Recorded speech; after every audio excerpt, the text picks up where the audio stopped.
right, so welcome back to the channel, guys. It is me, 8744. So today, guys, we're back at it again for your Champions League Match Day 5 reaction. And oh man, this Champions League Match Day, we just had a lot of interesting storylines, a lot of narratives being built. Some teams have already secured and put themselves in a great position. Some teams are struggling. Some teams are finished. We're going to discuss all that in today's Champions League stream. So join me for the stream, guys. We're going to go ahead and do this. I'm going to be doing this around an hour per se, an hour to maybe an hour and 30, do that kind of time frame and get the likes on, get the likes on. Remember, guys, like and subscribe. If you're new around here, guys, get the likes. So let's try to get up to 10 likes for today's stream. And yeah, we're going to go ahead and get started, man. We're going to go ahead and get started. So let me see what you guys are saying here in the chat. And yeah, there's only one place to start. There's only one place to start. And you know which game we're going to start with first. It's this game. Liverpool 2, Real Madrid 0. Man, Liverpool, man, a dominant win. I'm sorry, this was such a dominant win. The score 2-0 is flattering to Real Madrid. Real Madrid literally did not do much in this game. They hardly had anything. I think the only thing I could give Real Madrid credit for is that the Mbappe penalty, which, that Mbappe penalty was big. But other than the Mbappe penalty, Real Madrid didn't really create much of anything else. Sure, they had some chances right at the end. So, yeah, I mean, like for Real Madrid, as I said, they were just terrible on the day. Honestly, terrible. Not great whatsoever. And for Liverpool, as I said, man, they were fantastic. Fully deserved the win. And yeah, man, I have to say, man, Liverpool truly deserved the win. Fantastic. Fantastic for them. And that first, because like, look at the amount of chances Liverpool had in the first half.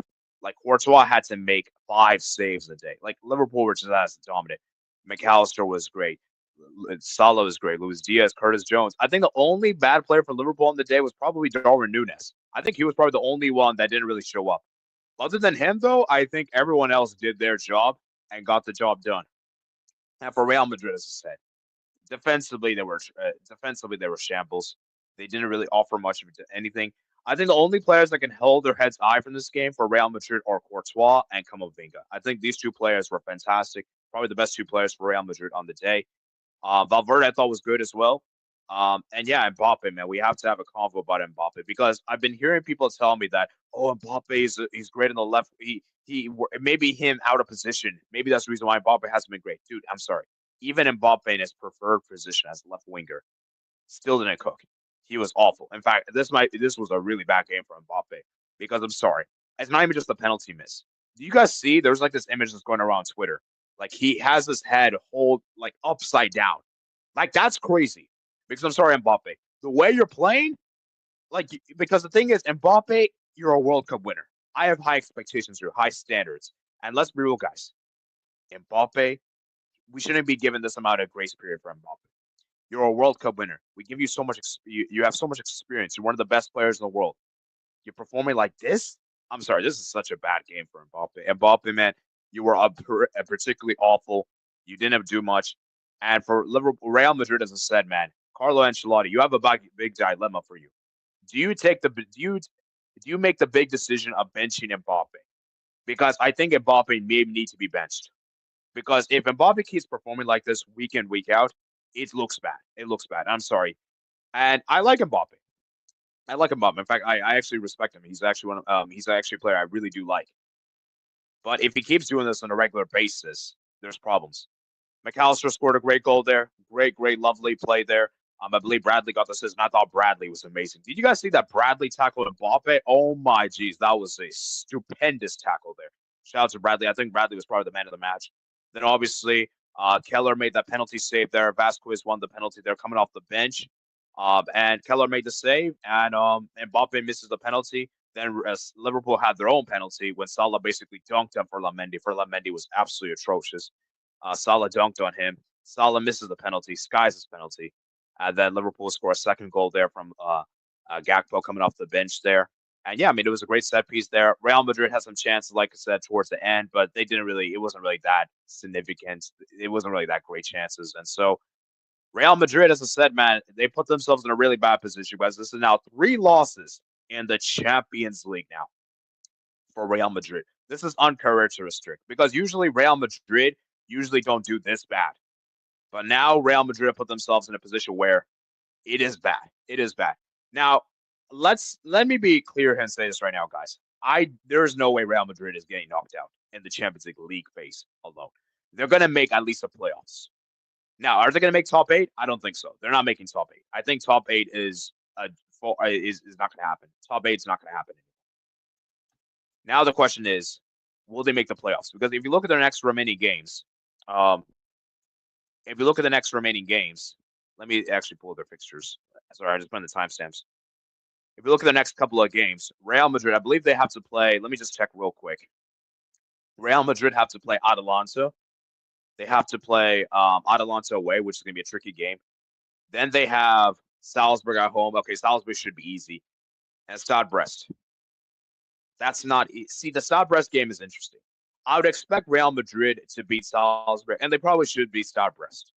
But remember, Stade Brest have been good so far this season in the Champions League, so you can't take that for granted. So I think the only game Real Madrid is because even the Salzburg game, Salzburg won away at Feyenoord. So as much as I say Salzburg should be a win for Real Madrid, you never know. And the Champions League, anything can happen. So Real Madrid, they have to get their act together. They have to basically go undefeated the next 3 games. They have to probably get, I would say, probably 7 points because Real Madrid, let's see where they are in the table. In the table in the Champions League, Real Madrid is currently 24th, 6 points. 6 points right now. And so Real Madrid, it's looking bad, man. It's looking really bad for them. And shout out to Liverpool. They're top of the Champions League. They're the best team of the Champions League by far, 100%. And 5 wins out of 5. Fantastic. And I believe they've already secured a spot in the top 24, if I'm not mistaken. So shout out to Liverpool for doing it. And for Real Madrid, as I said, they have to hold this L in shame. And is Liverpool is definitely one of the favorites. Liverpool is one of the favorites for the Champions League. You have to give a lot of credit to Arne Slot, what he's been able to do in his first season, because I don't think many Liverpool fans expected Arne Slot to do this well in his first season. I don't think many people expected him to do that. And the fact that Liverpool are doing so well is mind-boggling to me. And for Mbappe, as I said, man, are you just a World Cup merchant? Are you just a World Cup merchant? Because the way you've been playing, man, it kind of seems like you are a World Cup merchant. And we have to have a convo, man, because I'm sorry, man, Mbappe, as good as you have been, you haven't done, like, let's be real, guys. And can we actually have an honest combo? Mbappe hasn't been the same since the World Cup final. He just doesn't look the same. And Mbappe might just be a World Cup merchant. He might be. So I'm going to do a poll, guys, because you guys know I love my polls. And the question is, can Mbappe save his career at Real Madrid?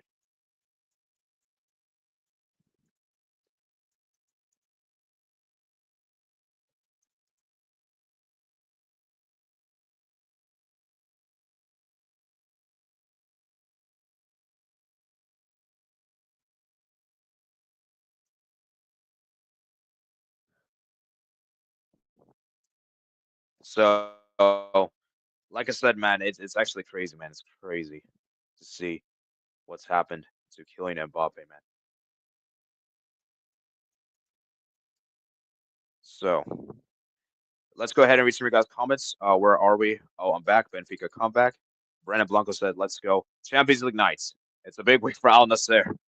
Mbappe, never heard of him. Brandon Blanco says, football has been winning lately. Manchester City been losing. Madrid has had 3 major losses lately. Oh, yes. Look, by the way, man. Liverpool have to beat Manchester City on Sunday.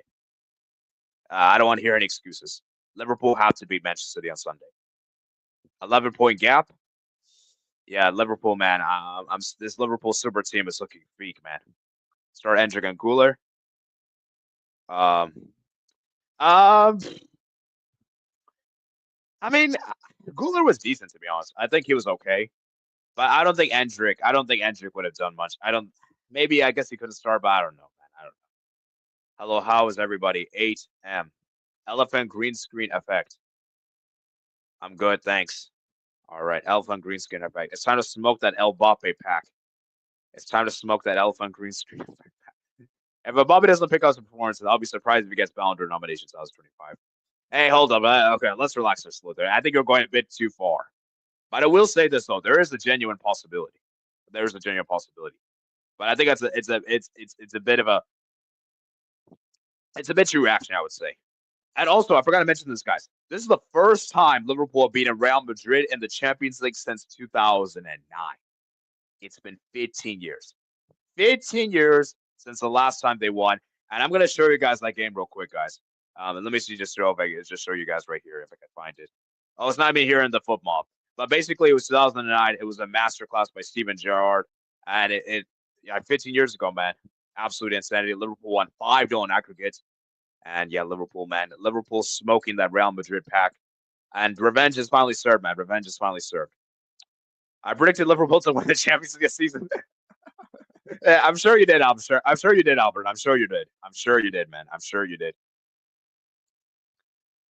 I told my servant that last time Liverpool scored 2 headers in a UCL game, it was the season we won. I think Liverpool 2-header curse. But the first goal wasn't a header. The first goal wasn't a header, Slither. But yeah, I mean, that's crazy, man. Like, Liverpool, yeah, man, they're looking good. And Mbappe coming down this here. It's very chill over there. Albert, I don't think Mbappe wants to end. Dude, you know how much abuse that would look bad on Mbappe if he goes to Al Nassr at, wait, how old is he 25? I think he's 25. 25, yeah, 25 years of age. Goes to Al Nassr. You know how embarrassing that would be, man? You know how embarrassing that would be? That would look peak. There's no way that he would do that. La Liga's for Barca to lose. If Barca to win La Liga, it's on them. Don't blame Real Madrid. Has Endrick had bigger moments than Mbappe this season so far? I was told Madrid walked the game. And Mbappe can come to Barca. We need a left winger. No thanks, Sam. No thanks. I don't need Mbappe in my team. I don't want Mbappe in my team, man. I don't need Mbappe in my team. But the 2-header thing was about the game against Milan. Oh, I see.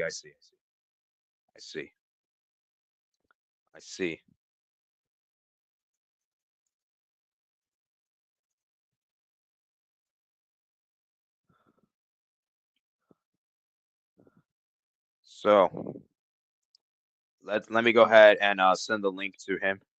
He's been requesting for it, so let me send the link to him.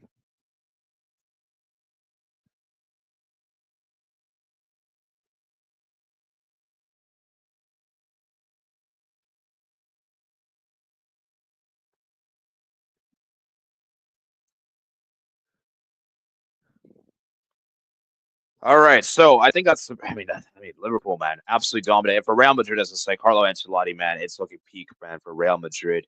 It's looking peak for them, and I dare Real Madrid to miss the Champions League knockout stage. They wouldn't dare, would they? Now, I still feel like Real Madrid will make the top 24. They wouldn't be, but they're not making top 8. I think top 8 is pretty much beyond the realms of possibility. And yeah, I mean, for Liverpool, as I said, man, fantastic for them. 2-0 win. And yeah, McKellar, man, fantastic goalkeeper, man. I would love to have a backup goalkeeper that's amazing. You know, Keller, like that. You know, this is the backup goalkeeper. This is even the first choice, and Keller is still looking world class. Is absolutely insane. Like he's been fantastic. Dude. If I had a choice between Keller or Pena, I'm taking Keller over Pena any day of the week. Any day of the week. Anyways, we're gonna hear some thoughts from Vic before we move to the next game. The next game, we'll talk about Bayern PSG after this, and then we'll go through all the other games. So.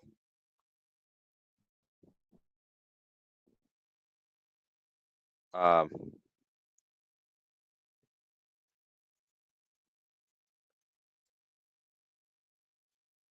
all right. I think we're gonna move on to the next game. Actually, let's just move. Let's move to the next game.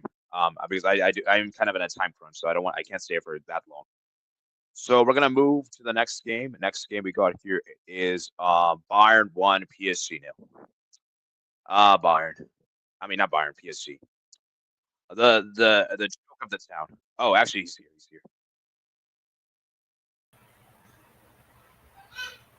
Can you zoom into my AVI, AD? Oh man. Wow. Can you see that? That's a very sad turtle. Just very sad. AD, I have a question for you. Are you ready to answer? Sure, I suppose. Why are you smoking a Real Madrid pack without me? Don't you know that's my favorite pack? AD. Today, Liverpool absolutely smashed them, embarrassed them, embarrassing like Mbappe. Guys, did you saw what's the name of the right back that side tackle Mbappe? Connor Bradley. Connor Oh yeah, Bradley. And I just realized Connor Bradley's the backup right back for Liverpool. It's usually Trent, and Trent's injured. And maybe actually might have been blessed Trent didn't play because we know Trent gets cooked. Mr. Connor Bradley, like Mbappe had all the space in the world to run into, and Connor Bradley just destroyed him. And overall, like Jude Bellingham, this guy, he's awful, bro. Like I don't see the hype behind him. They were pushing for this guy to win the Ballon d'Or. Um, Overall, Did he peak too early? I feel like Carlo had a good thing going with Vinicius, Jude, and Rodrigo until a certain side turtle. I feel like Jude's a good player. I feel like Jude's a good player, but because of Mbappe, because everything has to be catered to him, like he just looks bad. You know. I mean, you can see Mbappe in my AVI how he's feeling right now. Like that's how he's feeling. Like it's not a good day for him. He's like Marcus Rashford, but with better PR. That's what he is. Come on, man. He's clear Rashford. Come on. Come on, I don't know, bro. Like he's playing at Rashford. Like, and it's crazy because each is calling him Messi's daddy. Like, it is wild because this guy, like his father is a 17-year-old. You know, like how bad can you get? You know. Well, it is what it is for Booty Cheeks. You know, Real Madrid and Pookie for you as well, bro. All you guys got so happy signing him. I hope you enjoy him for the next decade that you signed him for. I hope you're happy giving him all your image rights. I hope you're happy giving him the entire bank account of Real Madrid. I hope you guys are happy. Because let's be real, Real Madrid, and I even said this last season. I even said this after the PSG game. Do Real Madrid really need Mbappe? I even said this. And people are saying, "Oh, Arpon, you're smoking crack. You're smoking crack." What are you saying? Yeah, everyone that asked the serious question, do Real Madrid really need him? They thought we were just being salty because they were getting Mbappe, and they thought that you're just talking nonsense. Of course, you don't want us to get him because you know we're gonna use him well and we're gonna destroy you with him. Now, when we were trying to warn them and tell them he's gonna destabilize their team, they didn't listen and they signed him anyway. And now what you have is a guy missing a penalty that could have made the game closer for Madrid. Arda Güler is overrated. I'm gonna say it one more time. If I hear any Madrid fan ever mention him next to the likes of Yamal again, I'm slapping you guys in the face. Güler is not it. No, I see you now why Carlo Ancelotti doesn't start him. This brother is stiff, bro. Anyways, next guy. Brahim Diaz is a baller, one of the bright stars in this team that actually tries his best. Luka Modric, you're 40 years old. Have some shame and leave that institution. Asensio, the kid Asensio is an absolute beast of a center back. I don't know why his rating is so low when I believe that he was the best center back. He was great. Between him and Courtois, they were the best. Valverde. Oh yeah, I forgot. Thank you for reminding me. He made that clearance at the beginning of the game, right? He made that clearance. Bro, from the beginning of the game, he made a clearance. He made an insane slide tackle to Cody Gakpo. Bro. Like the guy was quality, bro. I can't even hate on the kid. The kid is good. He was great. Yeah, I completely forgot to mention him. Yeah. Kamavinga, he had a quality performance. Unfortunately, he got an injury. Yeah, Kamavinga looking like he pulled his hamstring, so he's probably gonna be out for a while again. Who else did I miss? Thibaut Courtois. You know, I'm sorry to believe that he only does this against Liverpool, bro. No. Come on, he's a quality keeper. Give me another performance that he was like this, exactly like this.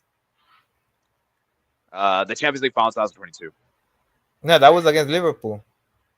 Oh, you mean not against non-Liverpool team that you have an insane performance like this? Manchester City. Did he? That was Lunin. Lunin was on the pitch. Yeah. I swear his all-time performances are coming from Liverpool, bro. And any other performance, I know he's pretty good at La Liga. Like I've seen him make some unbelievable saves. But like these outstanding performances, where you think Yeah. I think he's still quality, but I'm just Yeah. pointing out the fact that his most iconic moments are against Liverpool. Oh yeah, Valverde was Because also good too. Liverpool, Valverde was good. bro, I think if Liverpool had Alisson, they would have conceded, bro. Wow. Yeah, I feel though this backup goalkeeper, I feel much more safe with him, bro, than Alisson because Alisson has howlers against Madrid, bro. It's Yeah, that's true. That's true. like bro, for me, Liverpool have two players that just don't want to show up against Madrid: Mo Salah and Alisson, bro. So today is went in I their mean, I mean, favor, bro. I mean, Salah. Oh yeah, Salah did miss a penalty, but remember, Salah has scored against Real Madrid before, so it's not like he hasn't scored, but he Has hasn't he? like come up with the crucial moments. Yeah, yeah, he scored. He scored. I I think he don't scored remember that. against them. Do you remember? I think that was the season where. Do you remember when Chelsea won the Champions League when Real Madrid? I think he scored the like neutral venue. I think it was Stefano, and I think he scored against them last time they played at Anfield. I think he scored. But remember, Liverpool got thrashed in that game, so like people don't really remember that. But I'm pretty sure he did score in that game. Yeah, Salah scored here. See, Mhm. so yeah, but I think you could say Salah hasn't been clutch. You can say that, I guess. He has not come clutch against Real Madrid. So, but yeah, I mean, for Liverpool, as I said, man, fantastic. And how much before we move on, because we have to move on. Do you think Liverpool is a team that is a Champions League favorite, or not really? It's just league face tax. Nah, I think they're their favorites. I believe they have everything they need to win the damn competition. Unlike Barca, where we're so green, bro. We're still I learning think the ropes. I think the only problem for Liverpool is they don't have a quality striker. They don't have a really really good striker. That's the only problem I think. Because other than Hmm. that, I think their midfield is good. I think their defense is great. I think their goalkeeper is good. Their wingers are good. It's just I'm sorry, Gakpo Nunes. I don't really. I think it's just for me. It's the work. They're probably they're, I don't know. I don't think Gakpo Nunes is as good as the rest. Yeah, now So yeah, I think that's the only issue for Liverpool as a striker because they don't have a really really good striker. Would you agree with me on that, Vic? the striker. Yeah, Wait. What was the question? I wasn't listening. I'm saying. Do you think they have a problem with the do you think they have a problem? Or do you think they have a problem with striker? Like the strikers are not their best Who, position. Madrid or It's just Liverpool? not that great. Madrid or Liverpool, Liverpool. Liverpool? No, Liverpool is good in center forwards, bro. Like look who got the goal in the second half. Cody Gakpo is a striker. Yeah, I know, Like but like I don't think Gakpo and Nunes are like amongst the best in the world. That's what I mean. I mean, bro, like they're that's better than what Madrid had today. Like for me, yeah. I mean that's true. Nunes had a brilliant performance. Just Courtois saved some of his chances. Like bro, like mm, I think Liverpool is really decent in the center forward aspect. Um, Yeah, Unlike Madrid, they don't even have a striker that they can rely on. Hendrick is too young. Goulart is yeah, not what they're hyping him up to be, and Mbappe is Mbappe, a very sad turtle. So um, yeah. is So one of those games, bro. Anyways, AD, I'ma head out, bro, cause I'm gonna be joining HH's yeah, part yeah. of I'll the try to cook. join You their know space. who? I'll try to join. I'll We'll try to see. join We'll their see. space. Yeah, let me know their space. All right, thanks for coming on.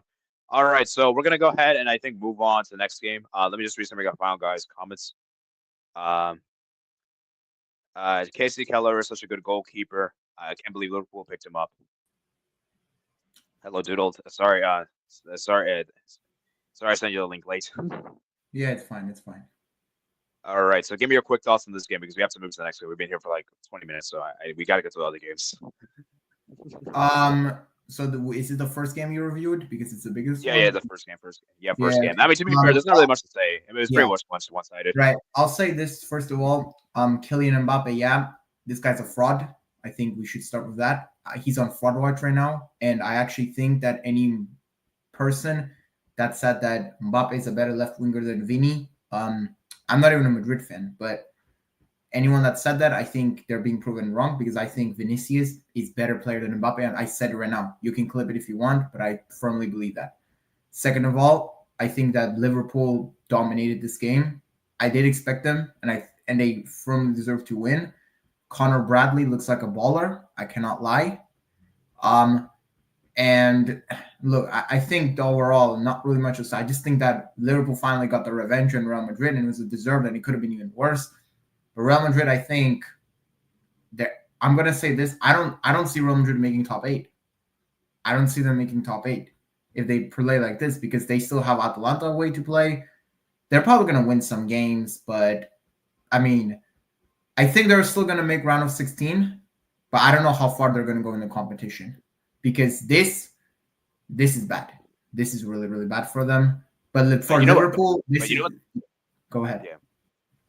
Yeah. Sorry. Yeah, for Liverpool, I mean, like, okay, yeah, but yeah, for Liverpool, I mean, it was pretty much a 5-star performance. I think the only little blemish for Liverpool is Salah didn't score that goal there, but I mean, pretty much other than that, everything else went great for them. So yeah, you know. And for Real Madrid, as I said, sorry. Yeah. Go ahead, finish your sentence. I'm gonna say it.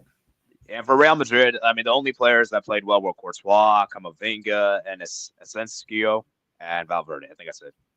Rudiger was all right, I think, overall. But, I mean, I'm under maybe. Like, I'll say this, though. I'll say Jude Bellingham, for me, ghosted. Mbappe, Bellingham was bad. Brahim Diaz is just, honestly, I don't even rate him that much. Arda Güler, to be fair, you know what? I'm going to give that kid a pass, because I think that kid hasn't really played much. And this is his first Champions League game, I think. Someone, commentators said that. So, you know what? Fair enough. Luka Modric is just, but the thing is, it's just. It's age. The thing is, I actually don't think Liverpool were like even at their best. Like, I don't think Liverpool even got out of the second gear. It was so easy for them, so comfortable for them. This besides the penalty. Now, if Mbappe scores that penalty, I don't know how that game would have went, but I still think Liverpool would have won. I think overall Liverpool were just really, really good. And I think this now probably gives them even more momentum, and going into the Man City game, I have them winning. I think that game. I think they will win that game. Liverpool better win against Man City. I think, but I'll also say this right now. I know there's probably many Barca fans here watching. They're probably going to get pissed. And Barca have been great this season. But for me, if there's a team that I think has been the best in the world, I think it's Liverpool. For me, Liverpool have been the number one team. It's up for debate, but I think that Liverpool, for me, just the way they play and everything, I just think that they're just. I think they can even challenge for the Champions League. Like, I think if there's like one team you might pick that could win it this year, it might be Liverpool. For me, it's Liverpool. And then, of course, we still need to see. But I think, like, but as for Real Madrid, I mean, the thing with Real Madrid is, like, we always say do not ever count Real Madrid out in Champions League, and I get that. And to be fair, they had some injuries today. But so did Liverpool. They also had stuff. But I think ultimately, I just think overall, it's like, like, Liverpool are just a much more organized team. They seem like, on paper, you might think Real Madrid should be beating Liverpool, but I think, paper aside, and I think if you watch the games and you watch this whole season, Liverpool have been a better team. And they deserve to win today. Probably could have won by more. Real Madrid just look absolutely disjointed, and I think not much else should be said. I think, but like Arne Slot has taken over this Liverpool side from Klopp, and he kind of like, I still think he wasn't exactly backed that well in the summer. They only got Chiesa. So I think they could have, probably could have done some more backing. But the fact is, he pretty much inherited the same team from Klopp and has kind of like found way to adapt it to his own playing style and his tactics. And I think it's working so far. Now, I don't know how the season's going to end. There's still a lot to happen. But I think right now, Liverpool are just flying high. And honestly, I don't know when they're going to be stopped. I know they're going to probably have losses and some shortcomings in the like during the season, but overall, I'm talking like as the overall consistency wise, I just think Liverpool right now are just, very, very good. And honestly, you have to just see. But as for Real Madrid, I think they need to figure it out quickly, because this season could end really, really dire for them if they don't figure things out. Yeah, and we're gonna have to have an emergency stream if that happens. If Real Madrid end the season with no La Liga and no Champions League, we're gonna have an emergency stream. And yeah, even if they win the cup, that's a failure of the season. Like, even if they win Copa del Rey, it's failure of the season. Yeah, I'm sorry. I'm not giving kudos for a Copa del Rey, Club World Cup, UEFA Super Cup, whatever. Especially if how much hype there was. Let's be honest. Remember when they got Mbappe? It was like, Europe must be scared. Remember all of that? Scary times for Europe and everything. Yeah. They beat Atalanta in the Super Cup. Everyone's like, yeah, okay, crap. Okay, now, but let's be honest, that's not. This is why I always say that do not. There's a saying: don't judge a book by its cover. Essentially, it's kind of like this. It's like just because a team could have very good players, at least on paper, it doesn't mean that it's going to be a coherent unit. And I get that they have injuries as well, but every team goes through injuries. Every team goes through this schedule. And I just think overall, look, I think even if, let's say, there was like best 11 against best 11 today for Liverpool, Real Madrid, I still think Liverpool would have won. Like if it was best 11. Because Liverpool had some players missing as well. So I think, maybe not as much as Real Madrid, but I still think like Real Madrid just, besides the penalty, just never really looked like scoring today. And Liverpool had many chances. And I just think that overall, like, you know, it's a deserved win for Liverpool. And like, you can't really say it was not. Like, it was. That's what I think. Yeah. And one last thing I would say, because I know we've been on this game for a while, it's 30 minutes. But we have to move. But one last thing I'll say is that Real Madrid, you better finish the top 24. Because if Real Madrid do not finish the top 24, we're going to have emergency stream. So I think they will. But here's the thing. I think they're still going to make round of 16 all. Maybe they'll even go further. But like, I don't know how for me, this Real Madrid team right now, at most right now, as I see it, it's the quarterfinals. It's their ceiling for me, like right now. But you know what the thing with Real Madrid is that they're a moments team. They're never they're usually not this consistent. They've always been about moments. Yeah. At least in the recent years. But right now, look at it. But the thing is, right now, it seems like they don't even have those moments anymore. It seems like that energy's gone now. Like they don't have. You know what the scary thing? Because the scary thing is, Doodle, is that I have to be very careful what I say here. Because Real Madrid could finish 24 in the league phase and still go on to win the championship. Yeah. Like, no other team could do that. Only they could do that. Like, this is facts.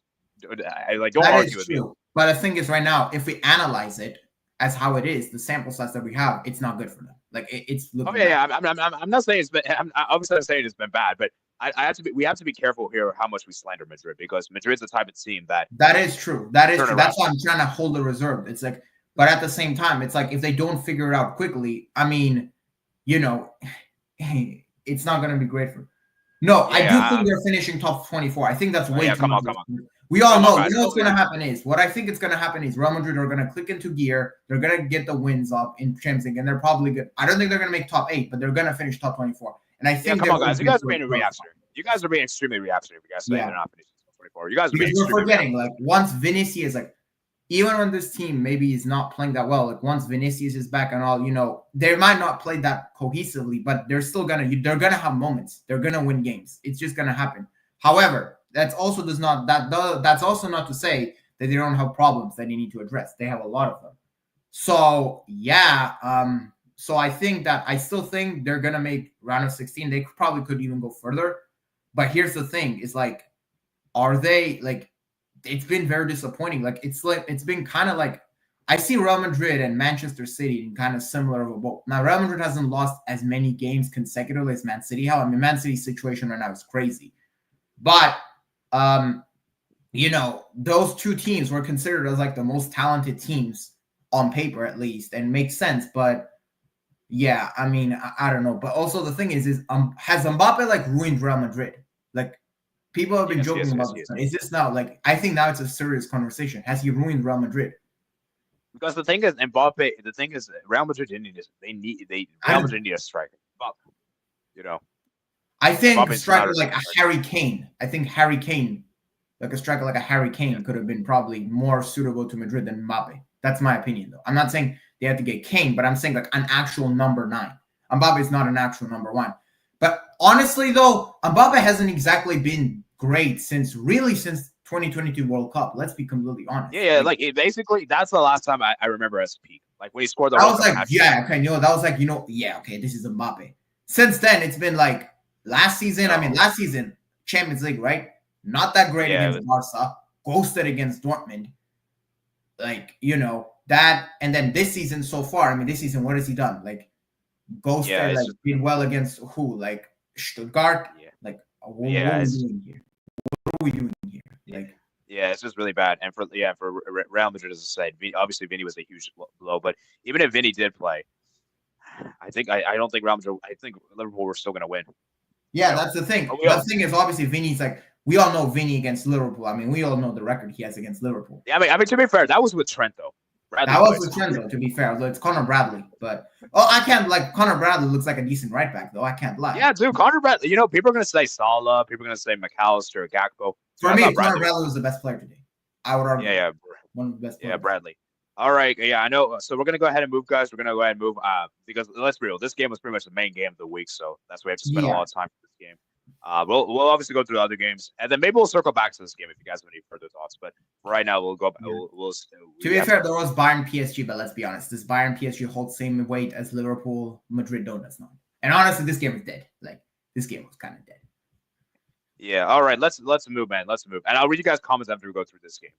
Bayern PSG. I don't really have much to say about this game. Bayern absolutely toyed with PSG. This wasn't even a contest.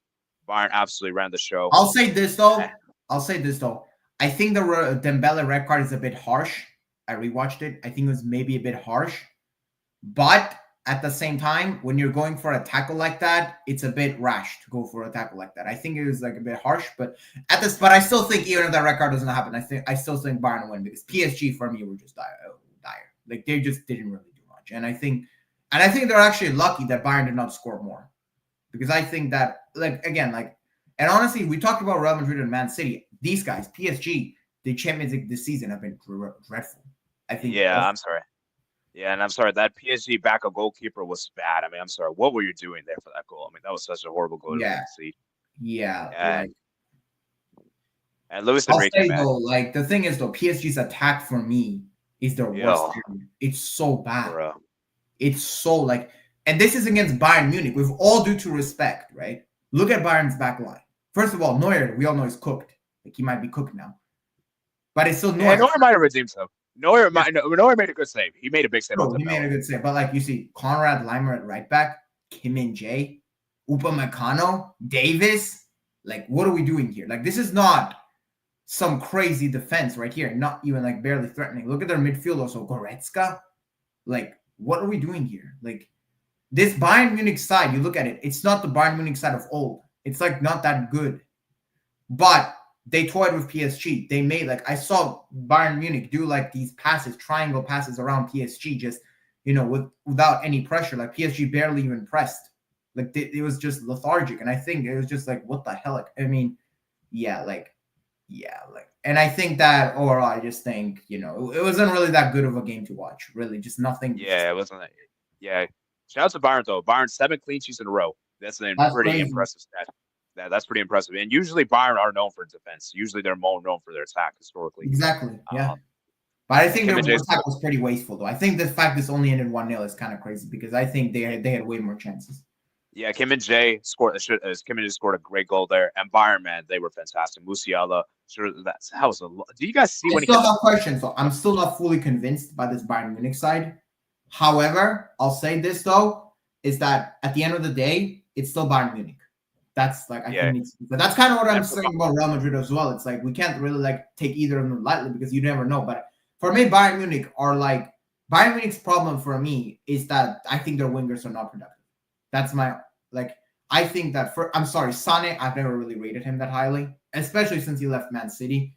Coman also. Yeah, Sané's Musiala's a baller. Musiala's great. Don't get me wrong, and Harry Kane is good, of course, but I think if Bayern want to go far in this competition, their wingers also need to be productive. They cannot be missing chances. Imagine if you go up against Liverpool and you have those chances and you miss them. Liverpool are going to punish you because Liverpool are better than PSG. That. Yeah, Sané was terrible. Obviously, that guy needs the Bayern should sell him. Honestly, that guy's finished. The fact Coman got 7.7 is kind of crazy though. He was not. Yeah, and dude, Coman destroyed Hakimi. I'll say that though, but I'm talking about finishing wise though. I think 7.7 is a bit too high. No, but he absolutely destroyed Hakimi. Hakimi. Honestly, the thing is Hakimi is I love Hakimi, but here's the thing: with Hakimi is he worked at Inter because we played a back three, so his defensive cover, he was never great defensively, but we had that cover for him. He's playing in a back four. This is why I always said Hakimi in a back four. He's not as good as he's in a back three. He's just not great. Yeah. Offensively, however, he's great. Offensively. Yeah. And Luis Enrique, man. I'm sorry. Why are you not starting a proper striker? Why are you not starting Gonzalo Ramos and what is it called? Colomani? Randall Colomani. I just don't understand. But the thing is, I look at this PSG squad though, and this bench, it's mid. I'm sorry, this squad is mid. It's so. Yeah, I know. I know it's mediocre. I know Gonzalo Ramos and Colomani aren't that great of strikers, but they're at least Yeah, but strikers. they're actual strikers. I always say this, like they're at least nines. Like they're you can make them as a focal point. Maybe they're not gonna score, but at least you have that focal point. You're starting Ousmane Dembele and Bradley Barcola as like strikers. Let's say with like Fabian Ruiz is like, what are we doing here? Like, I know people are gonna say, well, Real Madrid did this with Vini and Rodrigo last season. And Jude Bellingham. Okay, first of all, we're really comparing Vinicius and Rodrigo to Bradley Barcola and use Ousmane Dembele and Jude Bellingham to Fabian Ruiz. Are we really doing that? Barcola's good. Barcola's good. Barcola's good. I agree. He's a baller, but he's not a striker. He's a winger. He's not a striker. So, yeah, for PSG, as I said, man, Dembele in a Champions League match. I mean, Dembele in a big UCL match. He's a lost cause. He's a lost cause. And I'm so glad we sold that fraud. So glad we sold that fraud. Yeah, dude. This guy, how many bad Champions League matches has this? Like, this guy's just no. Like, what's crazy? That might be the biggest upgrade in football history. Like one of Yamal to Dembele. Yeah, like I can't. There's not many other football upgrades there. Yeah, someone just said Colomani and Barcola should move teams. They're getting wasted. I kind of agree. I think Barcola, especially, I feel like Barcola is a player that deserves better. Like, I'm sorry, but first of all, look, Zaire Emery. Honestly, he's not exactly a wonder kid that screams wow. Like, he's not like a Yamal. He's not like a Musiala. Maybe he's a good player, but João Neves, João Neves is actually all right. You know what? I'll cut him some slack. But like, I just think that this PSG midfield, like, I don't see any. Fabian Ruiz, I'll say this, maybe that Euros 2024, like Euro 2024 fooled everyone because I don't think he's that good. Like, he's kind of mid, but it's just what it is. PSG are just not that great of a team anymore. Yeah, that's just. And Bayern, as I said, man. Yeah. And the sad thing is for Bayern is that Paulinho was injured, which is why Goretzka started. And Bayern need to move on from Goretzka. I know Goretzka was decent in this game, but if Bayern wants to win the Champions League, you can't win the Champions League with Goretzka at the age in the year 2024. I'm sorry, you just can't. Yeah. So this ain't 2020. Yeah, Bayern. Yeah, Bayern, man, fantastic for them. Good win for them. And for PSG, as I said, man, let's look at their upcoming fixtures because, dude, PSG, they might have put themselves in a bad position. So let's see. Games. They got Salzburg away. They should win. Okay, that should be. If they don't win, that's a disgrace. But it is away. But it is away. And we know, as bad as PSG are, they're really bad on the road. They're not. I don't trust them on the road whatsoever. Yeah, but I feel like they should win. It's Salzburg. It's Salzburg. You got to win that. Okay, Man City. No, you know what's interesting? Is that if this was Manchester City of last season, I'll be saying, "Oh no, this is game over. This is finished." But I don't know how Man City will be by then. So I don't know, but that's still a tough game because the thing is, Man City right now are doing bad, but it's Pep, right? He can always tweak something, and I just don't see Man City being this bad for a whole season. I don't know, but we have to see. But the fact that it's at home, it's January. You have to win. So a lot can change. I think yes, you have to win. It's at home. They have to win. They have to. Yeah, and then Stuttgart away. That's tough. I actually think that's tricky. That's not that easy. Yeah, PSG, man, you might have put themselves in a bad position because PSG, look at how many points they're in the Champions League. They have put they're in 25th. Oh my! If they lose like one more game, it's spooky times. Yeah, and it's looking peak, man. It's looking peak. I know like, PSG. People said like Real Madrid might not make it. I think PSG not making it is much more likely than Real Madrid not making it. Yeah, PSG don't got that aura. They don't got that Champions League, clutch moment in them. So that's the thing. Like, it's not. Also, here's they're doing great in the league, but at the same time, like they're doing great in the league. I don't care, like Ligue 1. Like, come on, I know they're gonna do good in that, but like, bro, like, let's be. But you know what the weird thing is? Other Ligue 1 teams are doing better than PSG and the Champions. That's funny. Although Monaco today bottled it against Benfica.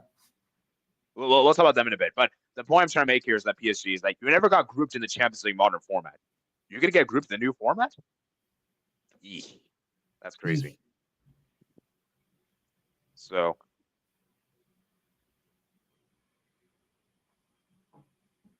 Yeah, let's go look through you guys' comments. Where are we? And then we're going to move to the next. And then we're going to move to other games. Right. Where are we?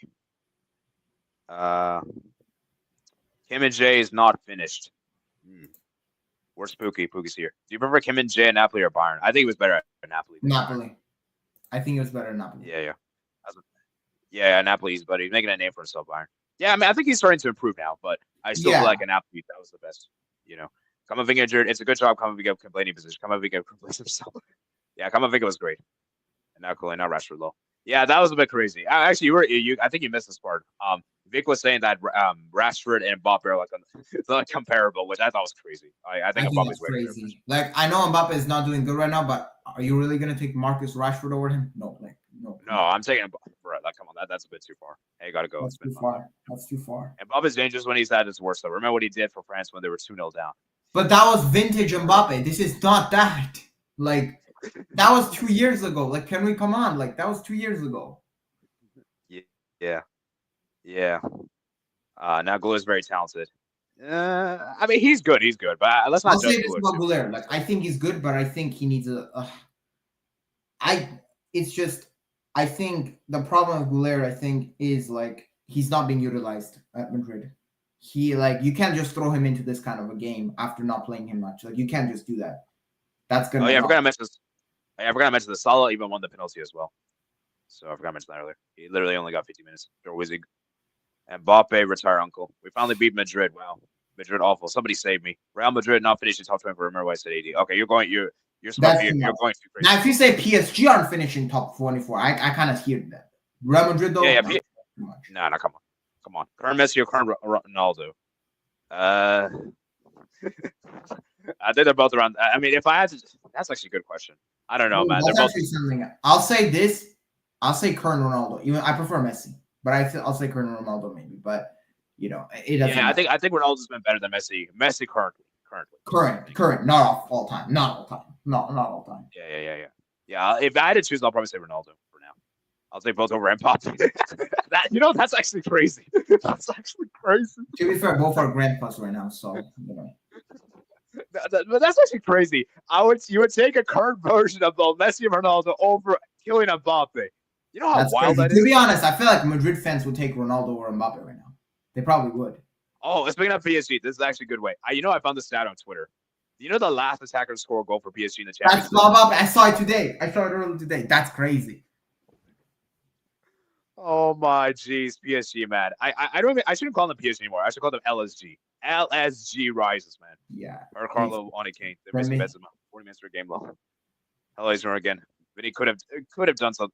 Yeah, could have, but at the end of the day, it's what ifs. We'll never know to this day, you know. Slot did what Klopp couldn't do and beat Real Madrid.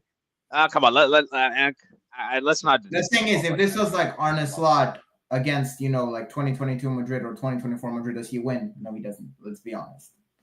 Yeah. It's a very different Madrid. I'm pretty sure if Klopp was here as manager, they would have beaten Madrid. They would have won anyway. In fact, I would argue they probably would have won by even more because they would have just high-pressed the hell out of Real Madrid. Probably. Yeah. And also, I did a poll in the chat. Most people are saying that can Mbappe save his career at Real Madrid? This was actually a very interesting poll. We actually had 16 votes. 43% said not sure. 37% said yes, and no. 18% said. Interesting, man. Interesting. The thing is, right? I think calling him a flop right now is a bit too much. I think he's on fraud watch, not flop watch. I think Mbappe, what he needs, the thing is, if you look at his statistics, right, straight from numbers, it's actually not that bad, like from numbers wise. However, I look at football in like the impact wise, because when you go out on a pitch, you don't go out there as a player just, my goal is to score today. No, you go as my goal is to help my team win today. Is Mbappe like helping Real Madrid win many games right now? I don't think he is. And that's where it comes down to. Because numbers-wise, he's doing all right, but I think he could be doing better. And I was actually saying this earlier. And I was saying this earlier. Should Mbappe be benched? I think yes. Probably at least for one game. I'm not saying he should be permanently benched, but to give a signal out that, you know what, you're not bigger than the team. You're not. And you got to live up to it. And maybe that's what Mbappe needs. Sometimes that's what players need. Sometimes that's what players need. Sometimes you bench them, they're shocked, but then that makes them, gives them an extra motivation. The next time they play, they cook, and it's back to normal. That's how it should be. I think that's what he needs. And the thing is Mbappe, like if you're that good of a player, you will react. And the thing is, it should be meritocracy. You shouldn't be just starting just because of the name. Exactly. Exactly. Because what has Mbappe done with Real Madrid. Like Vinicius has bad games, but like he actually has more credit in the bank. Yeah, and like I said, Vinny has more credit in the bank, and Bobby, you don't have credit at all. This is Vinny scored in 2 Champions League finals for Real Madrid, like that alone. Like, you know, like and that's the thing I worry for Mbappe is that does Mbappe think he's bigger than Real Madrid?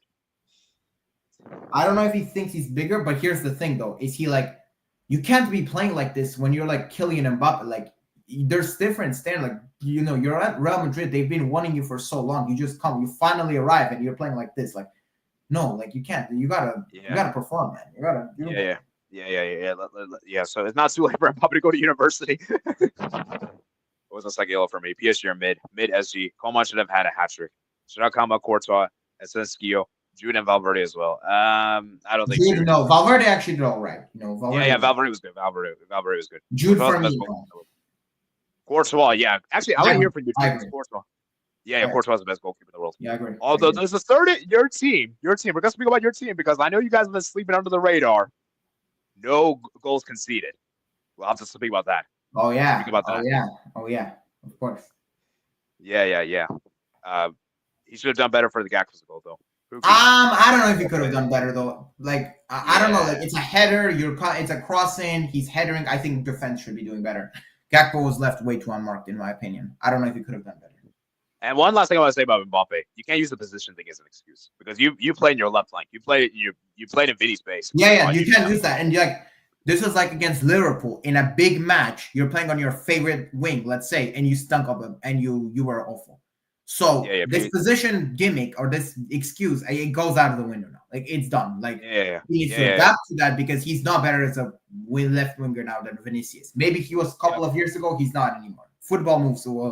Football waits for no one. Time waits for no one. You gotta adapt, or you're not gonna be able to. Like that's just how it is. That's the harsh but honest reality of football. Just how it is. Really. Yeah. We have to move, man. We have to move. We've been here for almost an hour, and I have to probably go in like an hour from. So we need to go to other games. PSG is doomed. Yeah, but sorry, I wouldn't be too harsh. I just can't make a DM thing. Yeah, I can't make.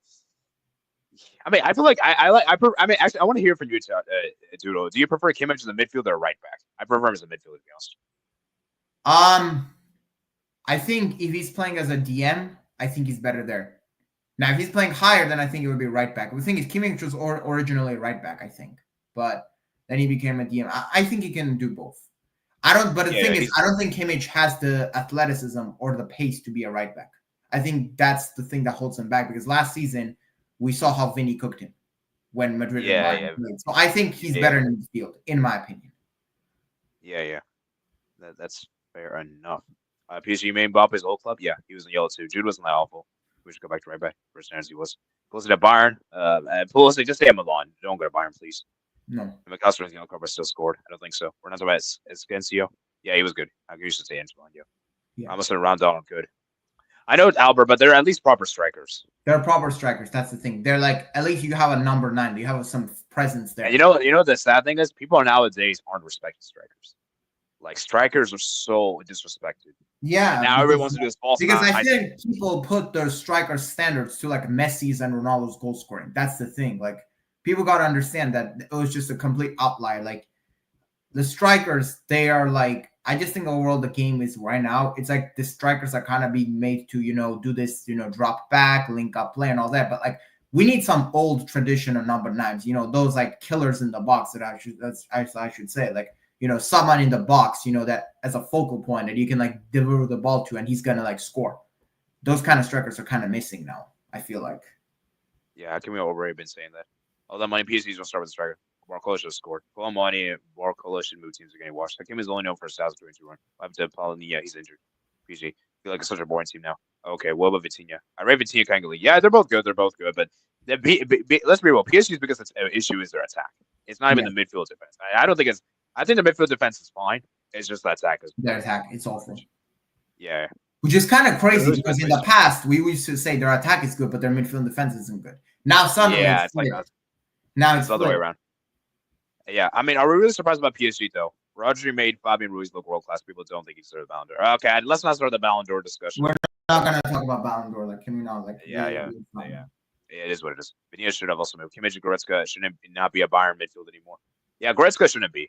I think Kimmich should still be. Roger may Yeah. probably world class. Scratch my head. Have to be serious. PSG, Madrid, and Man City not even the top 10. Well, all right. I was gonna say. So who made Kukurea world class? HH breaks his stomach bug because he's scared. No, he still did the stream. He was joking around. He still did the stream. Yeah. Now, if he cancels the stream, that would be shameless. And I need to try to join the stream if I can. So that's another reason I need to get the stream going. Respect Saga Wonder. Scared of what? Respect Saga's older. Saga also on 2 Tari. Kim was Napoli's top 3 players when they once could edit 26. Yeah, definitely. Yeah. He bogged into the Euro smile this season. Remember when Arsenal cooked Chelsea bad? Remember Rashford was getting best player in the world stats 23. Yep, I remember. Oh God. Spain beat. Okay. Let me read comments of relevance to the stream. Ronaldo over Mbappe. I would too. Turn her name over Mbappe. Okay, that's too far. Maybe Ronaldo's too much. Hey, I'm sorry, Albert. I think Madrid needs to move on from Ronaldo. No, I think that's way too what? Like, come on. Let's not be nostalgic, FC. Yes, I can't try to define Mbappe anymore. Current Ronaldo would do better in Mbappe's position. Club couldn't be Real Madrid's size when he had so many injuries. I mean, the thing is, Liverpool were bad that time. Come on, man. Like, barely scraped. Liverpool were bad that time, and like, I think, yeah. Yeah, come on, man. Yeah, just doing Mbappe, Jose Rodriguez. That was a great pass to his left. I mean, Vinny, Jose, Mbappe ran up his back. I knew he was going to miss. Can Rodrigo play strike? Let's go. Arne Slot. Nah.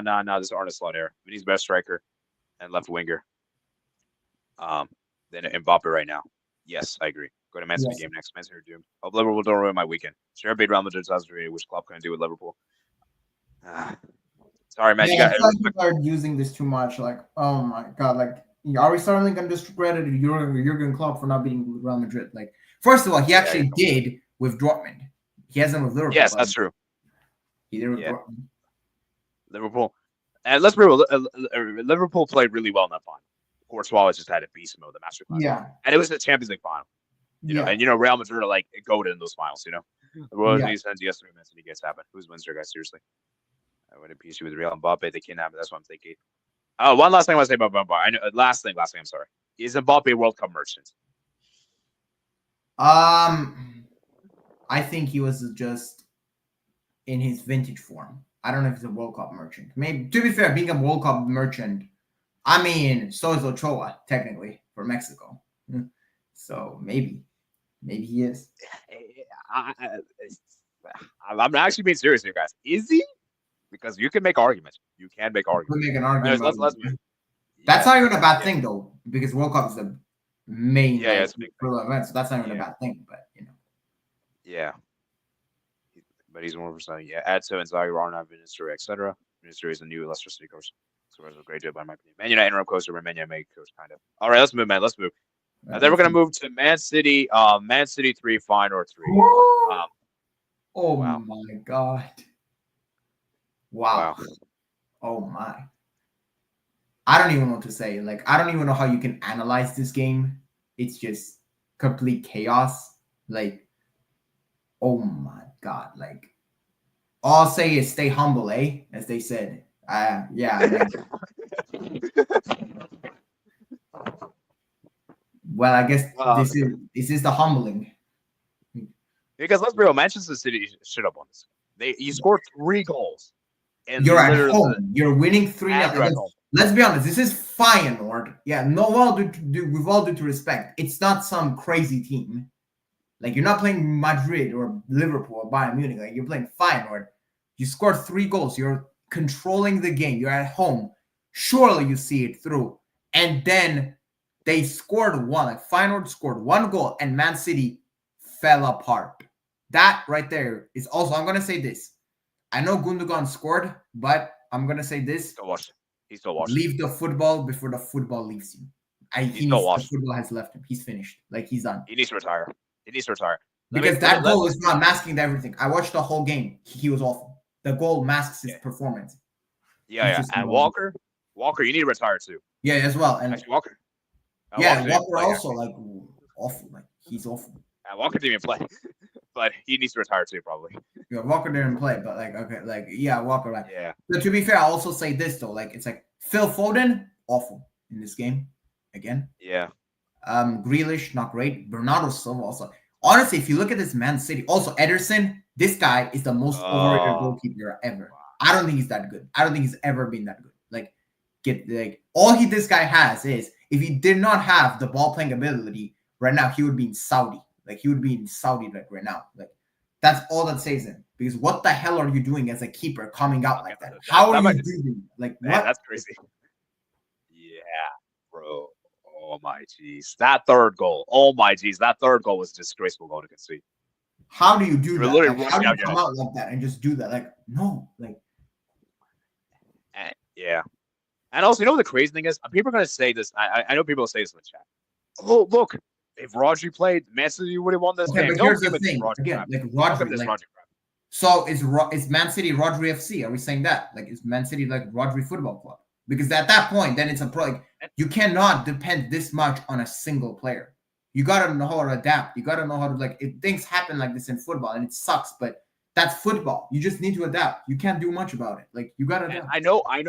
I know Rodri's a very good. I know Rodri's a great player, and I don't want to start the Ballon d'Or things. We're not going to discuss that. But, that's not representative. But Rodri is so important to this Manchester City team. But you're getting to the point where you can't even you don't have a backup. You don't have a proper backup for him, and you're struggling to beat. They're playing Rico Lewis. Who, to be honest, let's be honest, Rico Lewis. He's just the guy. Yeah, he ain't that guy. I'm sorry, he's not that guy. A lot of this, and you're playing Gundogan as a defensive midfielder. I mean, you're just asking Dier to cook that up. Like they have to play Gundogan as a 6 against Liverpool at Anfield. Like that game, we all saw how Liverpool a couple of years ago beat Man United 7-0. I'm not saying it's going to be that, but it's tough. It could be tough. And also, people are saying the injuries thing's an excuse for Manchester City. Like, look, Rodri was out, and there's Kovacic and Oscar Bob and Doku. Feyenoord also have injuries too. Wada was out, Osman was out, Hartman was out, and Oyada is important. He's like a striker, and Hartman as well, I believe. He's important players. And I mean, look, this team that Man City have, you're 3-0 up. Like regardless of injuries, you're 3-0 up at home. At that point, you gotta see it through, no matter what. You have to see it through. Yeah. And that's the thing with Manchester City is that it's just so bad. Like, how are you conceding those goals? And those goals were terrible errors. Vardiol made a horrendous error there. Akanji also made an error, I think. Akanji as well. Yeah, and also this is another thing for Pep, man. I love Pep. You're obviously one of my favorite coaches of all time. And if we're gonna have a manager debate, we're gonna have to discuss about this. Why are you playing in a high line after you're 3-2 up?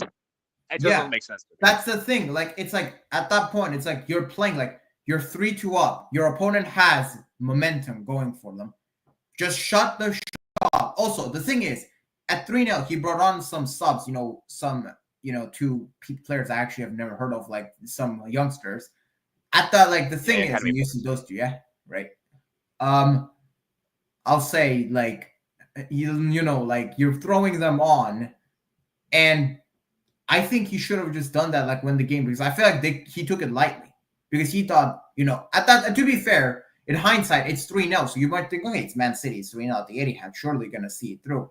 Well, that's not how it worked. Well, clearly not, because Feyenoord made their own subs and they turned the game back. And the thing is, there's a moment at 3-1, I think, before they made it 3-2. There was a moment where a Feyenoord player is through on goal, but I think it was, if I remember correctly, Ake or another defender, I think, that made it stop. But that player could have gone through all the way. It could have been 3-2 at that moment. And then when it was 3-2, actually, it would have been 3-3. And, so it was, Feyenoord could have even won this game.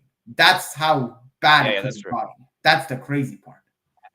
And you know what the crazy thing is? Pep was already down bad. After he saw Feyenoord scored the goal, he was already doing like this, and I was like, bro, you're still 3-1 up. you shouldn't be this worried. Shut down. This right here for me, this Man City display, how it happened, it reminded me of Man City before they won the Champions League. When they used to bottle so much, and that's kind of how it reminded me of. And also, by the way, this is a fun fact because this is the first time a team has gone that 3-0 that didn't win the game after the 75th minute. That's crazy. Yeah, and for Pep Guardiola, I want to speak on this real quick. Pep Guardiola, man, I don't know if I should mention this, but Pep Guardiola, man, just be careful, man. Just be careful. Don't overreact. You still have a great team, and the season isn't over. You know, like I feel like people are overreacting here and saying, "Oh, Manchester City are finished. They're going to go trophyless this season." All that stuff. And Thing is, I don't think Pep gets faith. sacked. I'll say this: Pep is not getting sacked. He just got in. Yeah, he has too much. Yeah, he has too much credit. If you sack Pep, at that point, you're just being disingenuous. Like anyone's like, no, you're not gonna sack Pep. Like Pep is Man City pretty much. Like he's the club pretty much now. He got them where they never even dreamed of before him. So that's that. And I'm pretty sure he can fix. Like if there's one manager that could fix this, it's probably him. However, that being said, though, his decision making and his everything he needs to work on it. He also needs to like Bernardo Silva, Grealish weren't great as well, and Pep Guardiola, man, just hopefully recover from what you did. I don't know if I should mention this on YouTube, so you can see what happened on Twitter. I don't really. His head was like he was bleeding or something. Like what the hell was on? His head was bleeding. So let's just keep it to that extent. I don't want to go further into that. So. Yeah. Hope you recover. And for Manchester City, man, they got to make some transfers at the January window. They have to fix up the defense. They have to fix up the wingers. They need to get a defensive midfielder, someone that can back up Rodri, or else this is not going to go. Yeah, you have to. Some of the wingers have to be taught a lesson. Like Bernardo Silva, Grealish have been poor.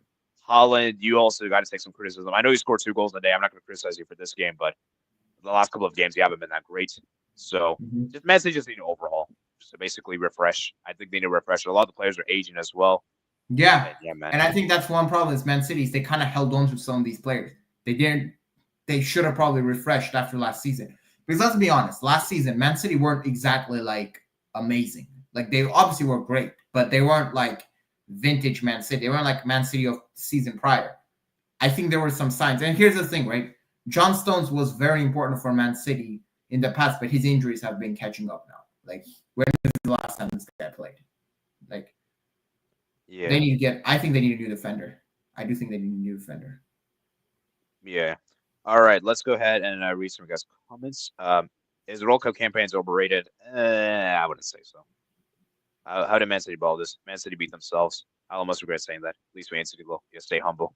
They score on like a good against finish. They played Liverpool, Feyenoord, not Liverpool. Lewis is mid. Roger was like glued to his team. Photos number 10 doesn't create. Diaz, Roger, big misses. Oh, yeah, Diaz was on the bench. Why didn't Diaz not play this game? Ruben Diaz. Sure. Yeah. Didn't City play begin? No, Roger got injured against Arsenal. Yeah, I mean, it was like early in the season, but like they still had him for a few games. Yeah. So the final goals were lucky. Even the second goal, the ball went behind Ederson. I think at that point, the way they conceded, it was like you're just digging yourself your own grave. Like you should not be making mistakes like that. Yeah. I think for me, like they pressed Manchester City. So if anything, it's Manchester City's fault for allowing them to do that. So no, I wouldn't say it's lucky. Manchester just made dumb mistakes. So I'm searching, man. What does Grealish do apart from passing sideways? Yeah, he's a foul merchant. That's all he is. Probably seen this. 7 winless games in a row coming. They need to sign players in Aaron. Gravenberch will eat Gundogan live. Ederson disaster class. Man City needs to go back to 4-3. Quit the 3 center back formation nonsense. Actually, this might be a good. Yeah, Pep, you maybe need to do that, man. Maybe you need to do that because I'm sorry. Whatever this 3-2. Well, this worked 2 years ago, but it's not working now. So. Yeah, it's not working now. So, Pep, you need to change, man. You gotta adapt, man. You gotta adapt. Man City didn't build on winning the treble on the transfer. No, I don't think Pep meant what he said. He better not. Hopefully, Pep Guardiola recovers mentally, physically. No, he definitely didn't. Go back to playing with actual fullbacks. Is Guardiola even a fullback? I think he's a center back before. He can play both. Yeah, he's a center back. He's a center back by trade. That's his natural position. I thought he was center back before. This is too long. Okay, I think that's about as far as we're gonna go. We're not gonna go further into that. Yeah, we're not gonna go further into that. Yeah, they lost an average Man United team in the FA Cup final last season. He is, but Pep plays in left back. So when this game's in a row coming, Roger didn't play versus Chelsea. Oh yeah, he was injured that game against Chelsea. But he played the rest of the games. Is Pep unadaptable? No, I don't know. Thing is, in the past, we used to say that Pep is the most adaptable manager. So I don't know. Again, but I don't know what's wrong with him now, though. This is like, I don't know. We'll see. Yeah, and this is unheard of. This is uncharacteristic because Pep he never loses this many games in a row. This is the first time ever. Yeah, good question. It's unadaptable. We'll see, man. I think the only way we'll find out is if the football speaks for itself. Yeah. All right. Let's move, man. Okay, now we're going to go through the other games quickly, man. Quickly. We're not going to go to these games in detail. We're going to give a quick reactions, and then we'll probably look through the comments after we go through all the other games. So Milan, man, congrats to them. They got the win against Slovan Barcelona. I'm very disappointed at how close this was because, I'm sorry, with all due respect, it shouldn't be this close. It shouldn't be Yeah, this close. but again, like I mean, this is classic Milan this season. It's just against big teams, they seem to like be more focused. But against these kind of teams, it's like, because Do they drop their level? Do they underestimate the smaller teams? they definitely do that a lot. Yeah. And shout out to Pulisic. Pulisic scoring.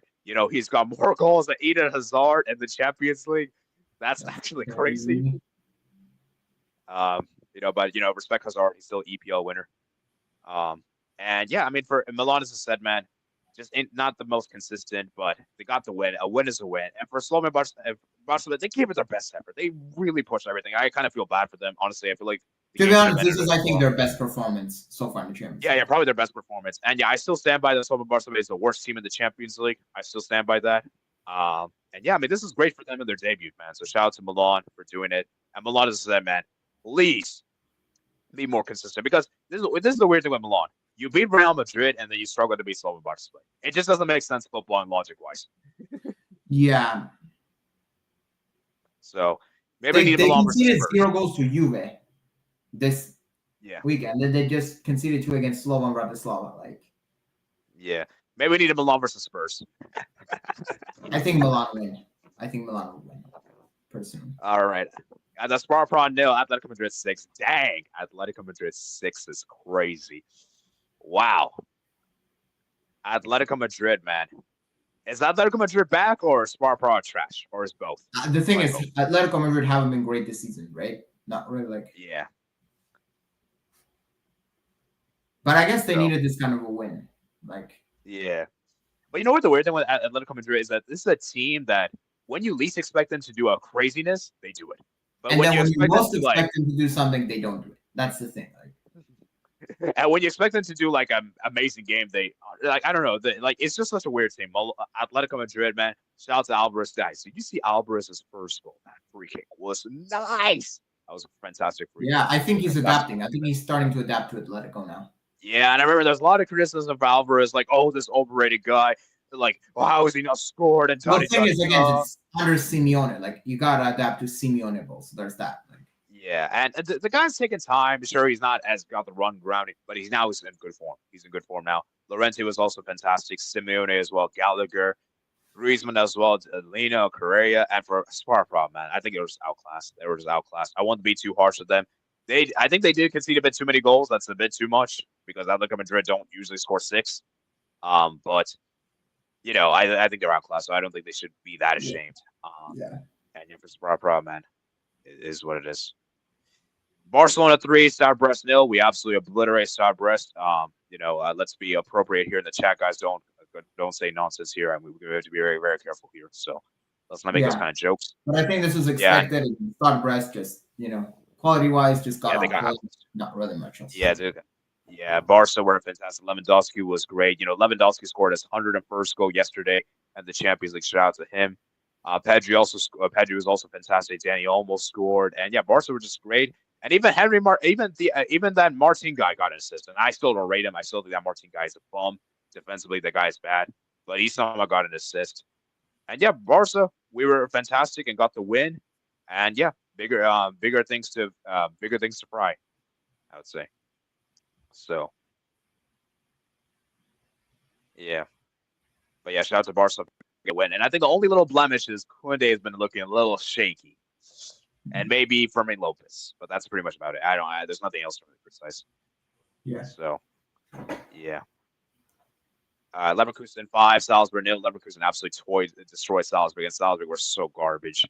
I can't believe this team is making the Club World Cup because this team shouldn't be in the Club World Cup. This team is finished. This team is garbage. And Lenders, man, Salzburg is finished.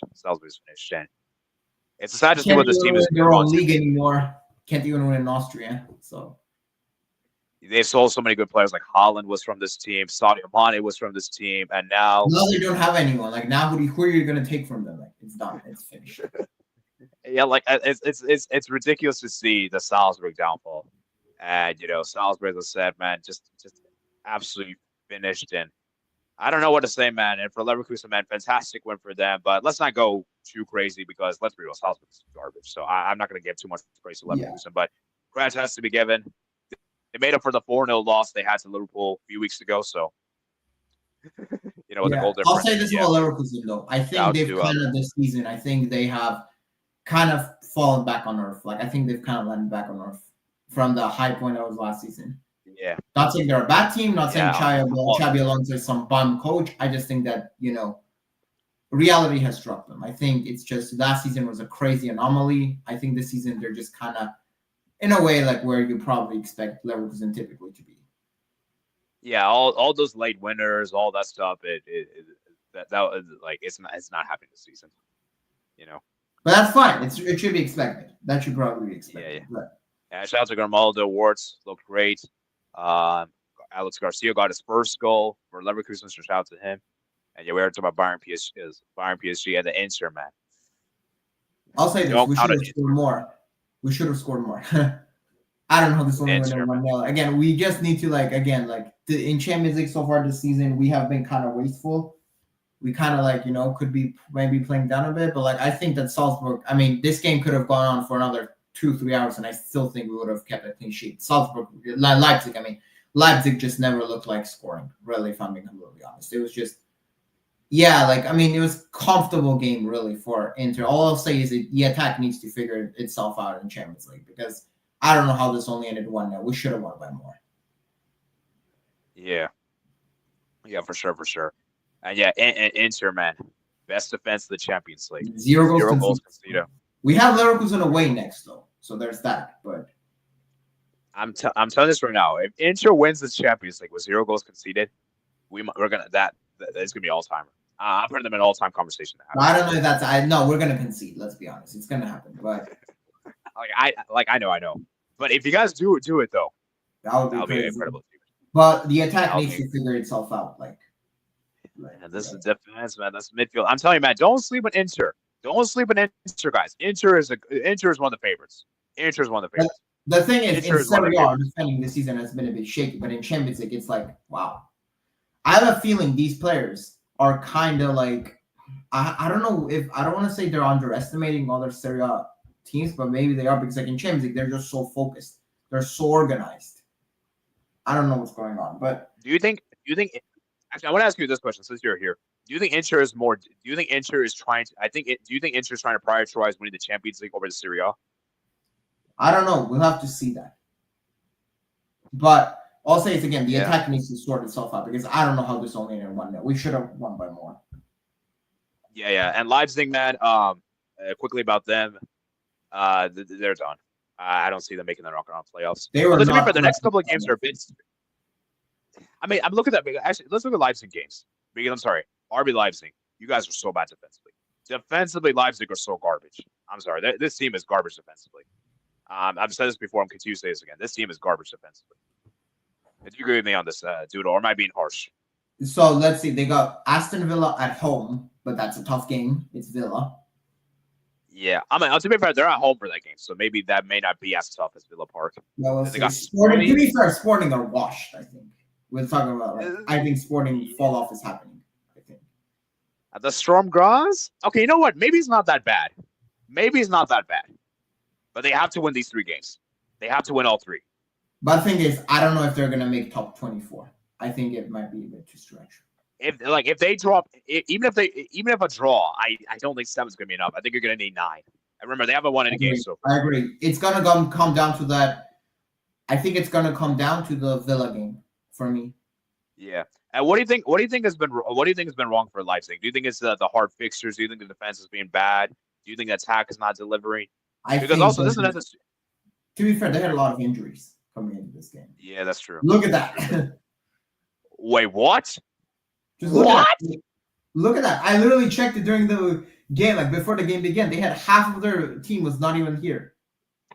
Look at that. What? No, this is ridiculous. You have 6 players on the bench? They're only the backup keeper is the only one that did not go. Oh my. Wow. Dude, I didn't even know about this. And I'm surprised. I'm in disbelief. I mean, to be fair, it's probably a combination of things like the injuries, the fixture congestion, the defense being brickish. It's probably a combination of everything. Yeah, I So, think it's just a disaster as a whole. yeah. We talked about Man City 3, Feyenoord 3. Already talked about that. Sporting 1, Arsenal 5. Oh. Okay, now, is Arsenal back? Because, okay, let's talk about Arsenal before we go to Sporting. Arsenal are amazing. This was a really good win for Arsenal. I haven't seen Arsenal play this well in a long time. Against a quality team in a long time. I still think I feel like we got to see still, but the thing of Arsenal again for me is, will this attacking football and will what they saw be consistent? That's the only question. Because we know that if they come up against a great defensive team, we know that might be trouble. You know what the weird thing is? People are saying, "Oh, Sporting were garbage. Sporting didn't really create much chances." Like, if you're looking from a score point of view, but if you actually watch the game, it was a close game. The difference was that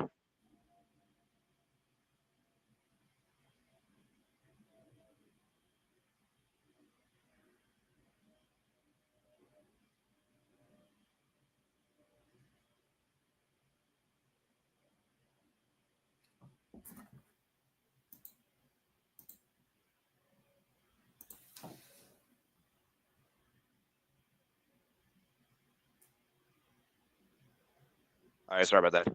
Yeah. But anyways, as I was saying, because the thing is, the game was close. It's just that Arsenal were clinical. That's the difference. Arsenal were clinical. That's the difference. Sporting weren't. That's the difference. As Sporting's defense was trash. So for Arsenal, it wasn't. And obviously a lot of people are going to say, "Oh, maybe Ruben Amorim leaving. There's a tax on that," and there probably is to some extent. But you can't take anything away from Arsenal. Arsenal played fantastic. Yeah, but I did kind of predict it though. I think Ruben Amorim leaving, I think that's gonna affect Sporting badly. Yeah, and for Arsenal, as I said, man, Odegaard is huge. And I've told you guys, and I know this is a very unpopular opinion, but I'm still stand by this. Odegaard's Arsenal's best player because he's better than Saka. Because Odegaard gives that leadership, he gives that creativity, and we saw without Odegaard, Arsenal looked really bad. Yeah, without Odegaard. So so for me, it might be an unpopular opinion. Some people might call me crazy for saying this, but I actually believe it. So, everyone's entitled to their own opinions. Raya made a good save. Gabriel scored a great goal from the set piece there. And Arsenal were just fantastic. And for Sporting, they were atrocious defensively. Defensively, really bad. And Victor Gyökeres, I actually want to ask you this question. Is Victor Gyökeres overrated? Because I heard some people say, "Oh, look, Gyökeres was overrated. Look how bad he was in the game." I heard some people say, or do you think No, I still think he's a good striker. I still think he's a good striker. I think he's a good striker. It's just that I think people. He's not 100 million. He's not 100 million. Yeah, he's a bit overpriced, And the thing is, he wasn't really giving them that much service. He wasn't really giving them much service, in my opinion. And it's not like he didn't do anything. He had decent shots. It just wasn't that great, It was the off day. Every striker's gonna have off day. You're not gonna have every game you're gonna be balling out, Yeah. So, yeah, for Sporting, as I said, man, it's a tough result to take in, but I think for Sporting, what their main aim should be for this season is to try to defend the Portugal Liga. I think if they could do that, that would be a great season for them. Yeah. The Champions League is a bonus. Do you agree with me? Yeah, I think if Amorim the thing is, I still think if Ruben Amorim stayed, regardless, I'm going to give credit to Arsenal, but I still think if Ruben Amorim stayed in Sporting, I don't think it would have been 5-1. That's just my take, though. Yeah, well, we never know to this day, man. Yeah, we'll never know, but that's the thing. But I think Sporting now, they've got to just try to get their points, and what happens. I think they've done all right overall. Yeah, and the Atalanta, man, looking good, man. Charles de Ketelaere. Oh my jeez. Well, it took us like 90 minutes to score against these guys, but these guys just scored 6. Like, this is what I'm saying. Inter's attack and changes in this season has been disappointing. But like Atalanta, but here's the thing: Atalanta is like Atalanta for me are like it's just this is what I'm saying. It's like they're so hot and cold. But I'll say this: Inter and Atalanta are the only remaining teams in Champions League that have not lost a match, which is kind of crazy. Yeah. Yeah, that's true, man. That's true. Yeah. That's crazy, man. That's crazy. And Charles gets to ran the show. Retzeg got his brace. Kolasinac got the goal there. Kosunu, and yeah, I mean, the young boys, YB were just atrocious. Defensively shambles. Yeah, And yeah, awful. yeah, I think they're pretty much done. They're not even doing well in the Swiss league, um, if I'm not mistaken. So I think this team, they're just here for the vibes. They're just here for the vibes. Yeah, And yeah, shout out to definitely. Charles Dickensler. Oh All my. right, Red Star Ball, great. Wow, Stuttgart won. I can't believe this happened. This might be the most shocking That's, I result. would say, I mean, yeah, this is actually kind of embarrassing. I will not lie. Like, this is, yeah. Like, Wow, you did get not expect dominated. that. But, wow. Dang. Look, I get that it's Serbia away. Like, I get that it's Red Star Belgrade, but bro, like 5 goals. Like, come on, man. This is ridiculous. But credit to Red Star Ball, great man, because these guys have been awful, awful, and now they finally got a huge win here. Do you think there's any chance for them for the knockaround playoffs? No, Or no, no way. They're just here for the vibes. But you know what? You know what? They should just enjoy it while they can. I mean, I think that I think they could maybe finish in the upper half of the eliminated teams, but Maybe, yeah. But the thing Yeah, is, for I kind of Stuttgart, man. expected them to do better because I'll say this: playing in Serbia away and Balkans like that can be tough, especially like Red Star. The Red Star Belgrade are not like a small club. These are actually former European champions. For those that don't know. Yeah, that's true. That's true. And remember, But I Red Star. I still think they're gonna qualify. I still think they're just here for the vibes. But you know what? They're not. At least with this, they're not as bad as Slovan Bratislava or Salzburg. I think they're probably better than those teams. And also, also another thing is that Red Star Belgrade, they're difficult. They're not that bad at home. They're not that bad at home. Yeah. So, they aren't as bad as at home. Now on the road, on the road is Awful. But that's the thing with these small teams. It's like these teams, well, not small teams again. Red Star Belgrade is actually not a small team, which I apologize for that. But like these, I should say, like less talented teams, let's just say, their problem is like on the road, yeah, they're probably going to get cooked. Now at home, though, with their full support, that's like, when it's like, you know what? Maybe they can do something. Maybe they can do something. Yeah, maybe. Yeah, maybe they'll do something. Maybe they do something. But yeah, Stuttgart, man, it's going to be looking rough. It's going to be looking rough for them because Stuttgart, I think the home game is going to have to be crucial. And we just saw earlier they play PSG at home. That could be a crucial game for both teams. That might be just me. Yeah, but honestly, Stuttgart this game, I mean, that's kind of like embarrassing. Yeah, yeah, Stuttgart, man, they collapsed. And Nubel, man, was atrocious. He made one error, and yeah, it's just really bad. The Storm Gods won, Girona 0. Shout out to Storm Gods for getting the win there. And Girona, did you guys see that miss from Ivan Martin? By the way, that miss was horrendous. And Storm Gods, man, they finally get a win in the Champions League. They Girona, I mean, you know La Liga. I actually watched Girona a lot last season though, because as a Ukrainian, and they had 2 Ukrainian players playing. Oh, Tsigan was still there, but I'll say this: Girona, I think they came to Champions League season too late. That's kind of like if this was like last season's team, maybe they could have done better. But this season's team, it's kind of made now. Like and Storm Gods absolutely dominated Girona. Girona literally didn't do much. And Girona play Liverpool next, I think. So yeah, Girona, man, it's probably over. And for Storm Gods, man, kind of like what we said with Red Star Belgrade, they're probably not going to be that good on the road, but they'll be good at home. Maybe they could get some points, but they're still probably here for fives. Yeah, So, but yeah, shout out to Storm Gods for getting the first one, the Austrian champions, man. And I don't know how the goalkeeper got man of the match with only one save. Only one save and you got man of the match. What? Like, what? Was he doing keepers? Was he doing dribbles as a keeper or something? Yeah, I don't understand. It probably should have been this guy, Beer, that should have got the man of the match. Probably it is what it is. Sport, or at least a defender or something. I don't know. Okay. Yeah. Then we're gonna move to the next game we got here. Man, this was so boring. This game was dead. Like. Yeah. The thing with Juve, this is the thing with Juve. Like, the thing of Juve is like their attack is, as we know, like to be fair, I say that they scored 4 against us, so maybe I don't know. Like Juve is just they haven't lost a game in Serie A yet. I do still think that's gonna happen eventually because they're just drawing so many games. They just draw FC, draw Ventus as their nickname this season by Serie A fans. Draw Ventus is just they just draw games. They just draw.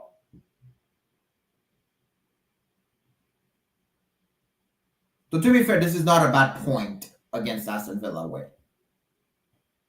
Oh yeah, it's not. It's not. And Emi Martinez, man, some of the saves he made in this game was ridiculous. I think there was one save. I forgot which save. Oh, minute it was. Maybe you remember. I think it was like in the second half. Like Juventus had a great chance there, and Emi Martinez made a huge save. I think it might have been this one. It might have been the Conceição. It might have been this one. Yeah, Conceição.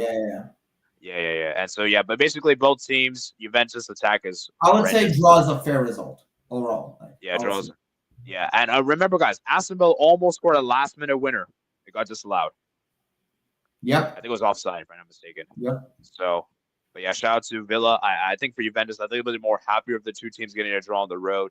And yeah, Juventus are just pragmatic, and the attack is just. But the thing is, I don't know if the Juventus will make top 8 though, because of these draws and everything.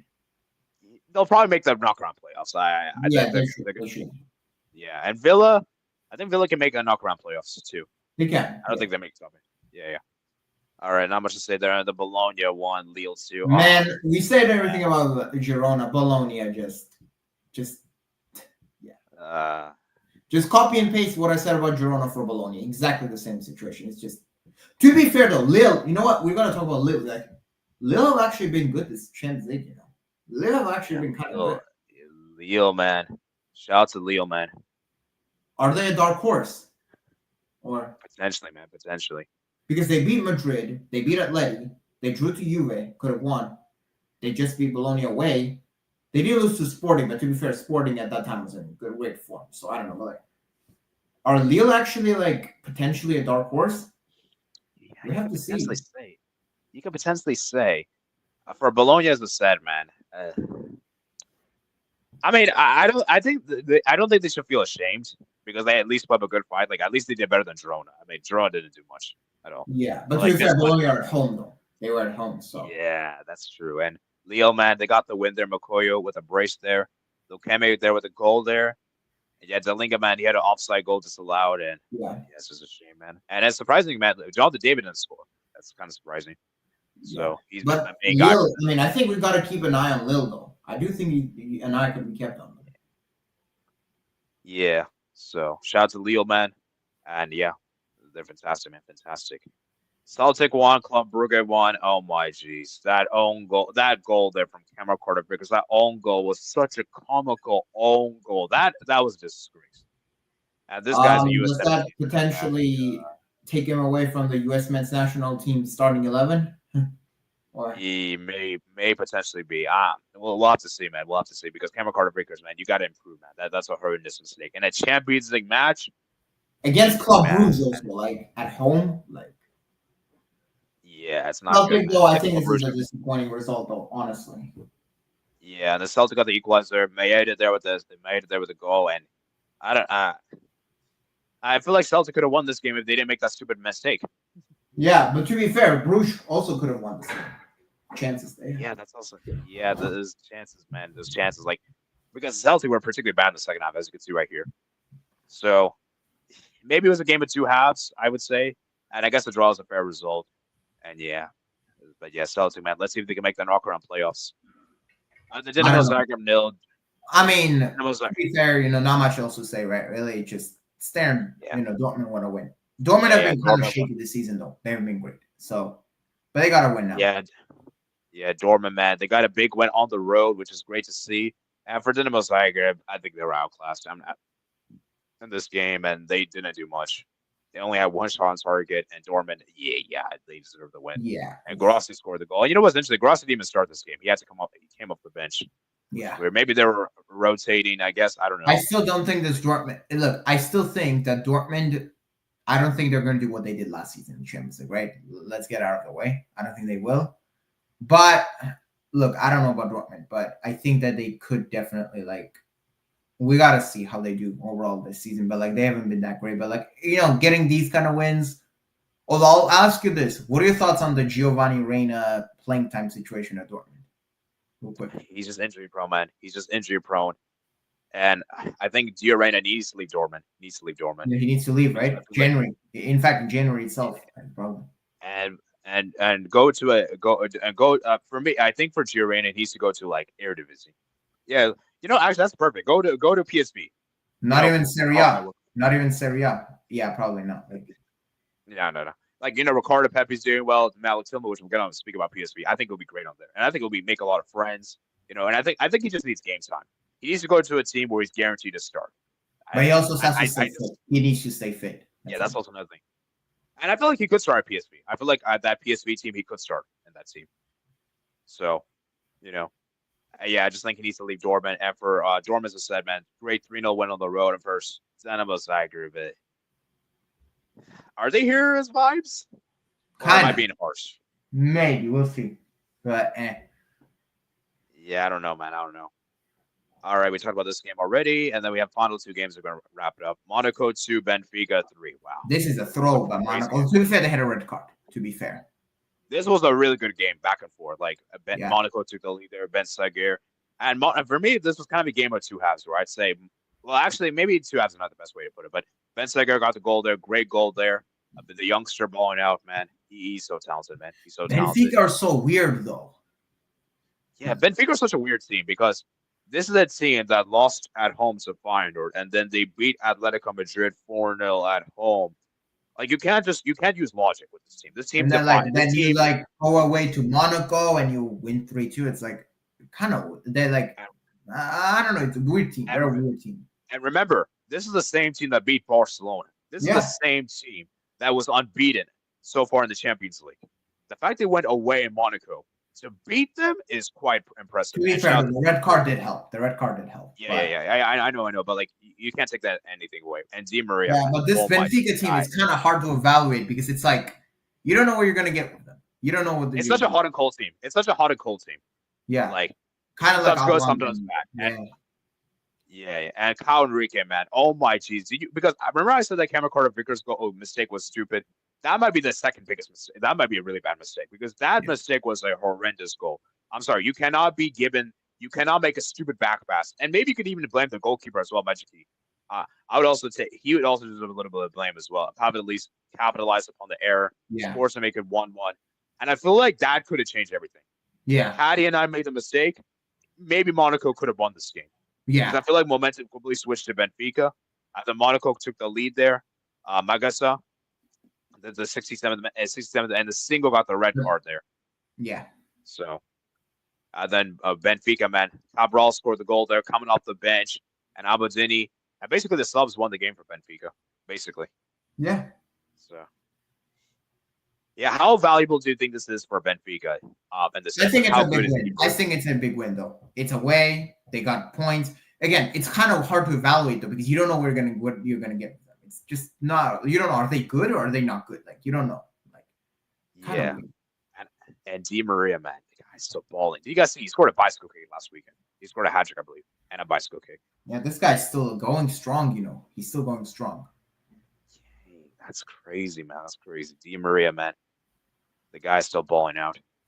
2 assists there on the day, and yeah, for Monaco, as I said, maybe the red card has to be given, but it's just a shame for Monaco, man. And yeah, I still think Monaco will do well. I still think Monaco will do well, and I think but we gotta see. Like, it's kind of crazy. Yeah. And then the final game we got here is PSV 3. Shakhtar bottled.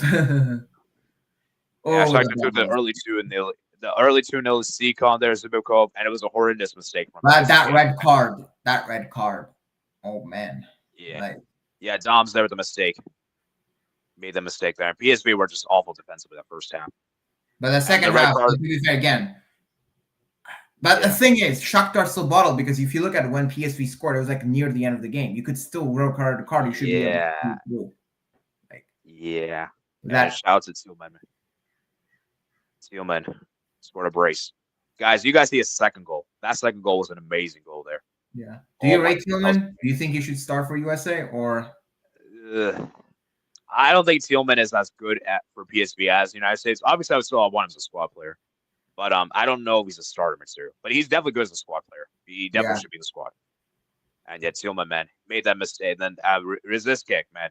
Hopefully I'm pronouncing his name right. He made a stupid mistake. And Ricardo Pepi also scored off the bench. Yeah, and it was also interesting because Ricardo Pepi's been in really good form. And he got benched for Luke de Jong.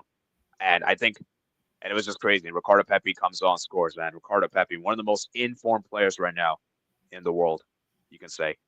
And Do you prefer Not him talking to about Balogun? We actually didn't speak about Balogun, but Yeah, I think Balogun. Wait, Oh yeah, that's true. That's actually a good one. But how many minutes did Balogun play actually? Yeah, uh, Balogun. He came in 63rd 63rd. minute. Okay, so like 27 minutes. I feel like in terms of better striker, I think Balogun is still a better But I striker. think in terms But I of think form right now, it's probably Pepe. yeah, I think Pepe is a better form player, and I do think Pepe's a better super sub than Balogun. Yeah, Like I think Pepe's more but I effective do off the think as a bench. player, Balogun is better. I think. Yeah, Balogun's better. Balogun's better. But yeah, shout out to PSV for getting the win. And I feel bad for the goalkeeper, man, because he had a masterclass. 15 saves. Yeah, this guy's a really good keeper. I can't lie. I don't know how he's still at Shakhtar. Like I watched this guy. Like he's good. Like I think he's getting a move soon. He's pretty damn good. Like, Inter. Is this the keeper for Inter? Honestly, I would take him over Martinez. I don't know why we even spent that much. Like, we could have got this guy. We could have got this guy, and he would have been better. Do you think this is realistic for Inter to sign though, or am I? Honestly, like, it is. I see this as like an Inter signing, 25. You know, someone not like completely a youngster, but also not like old. Like someone 25 for a keeper. Like, keepers peak like late. Like keepers usually peak at like 30, 31. That's when your keepers usually peaks. Like this guy's still got like many years, and he's a good keeper. He's a really good keeper. Yeah, I feel like this keeper, man, he might be the next Andre Onana. actually, I don't know. But I don't know where he goes. But I think he's leaving Shakhtar. He's a really good keeper. Trust me, I rate him a lot. And I don't even like Shakhtar as a team. I don't even like them, but he's a good keeper. He's a really good keeper. Yeah. Inter. All right, let's look at the Champions League table real quick. And I actually shout out to football. Because football did something very cool here. And we're gonna read you guys' comments after we go through this. Sorry, I haven't been going through the comments. A lot of people have already kind of left anyway, so we don't have that much to go through. But as you can see, this is the table right here. So we're gonna look at the top. We're just gonna scroll from the top. So let's just quickly go through the teams and tell we're gonna think they're gonna make the playoffs or not. I think YB is pretty much done. Slovan there's are no hope done. for them. Leipzig. Yeah. Maybe there's a slimmer chance. Maybe a slim chance. I wouldn't say if they they're drop done points next game, it's over. Like if they drop points, it's over. Yeah. Like the next 3 games should be finals for them. For them. Bologna, they're done. They're done. Salzburg is done. Red Star, I think they're done. They're kind of here for vibes, but at this point, you just got to play for pride. Yeah. Red Star is done. Girona, I think are done, right? Girona are done as well. Yeah, I think they're done. Storm Gaz, I think is done. Sparta Prague, Sparta. Right. Yeah, I don't know. Stuttgart, Shakhtar.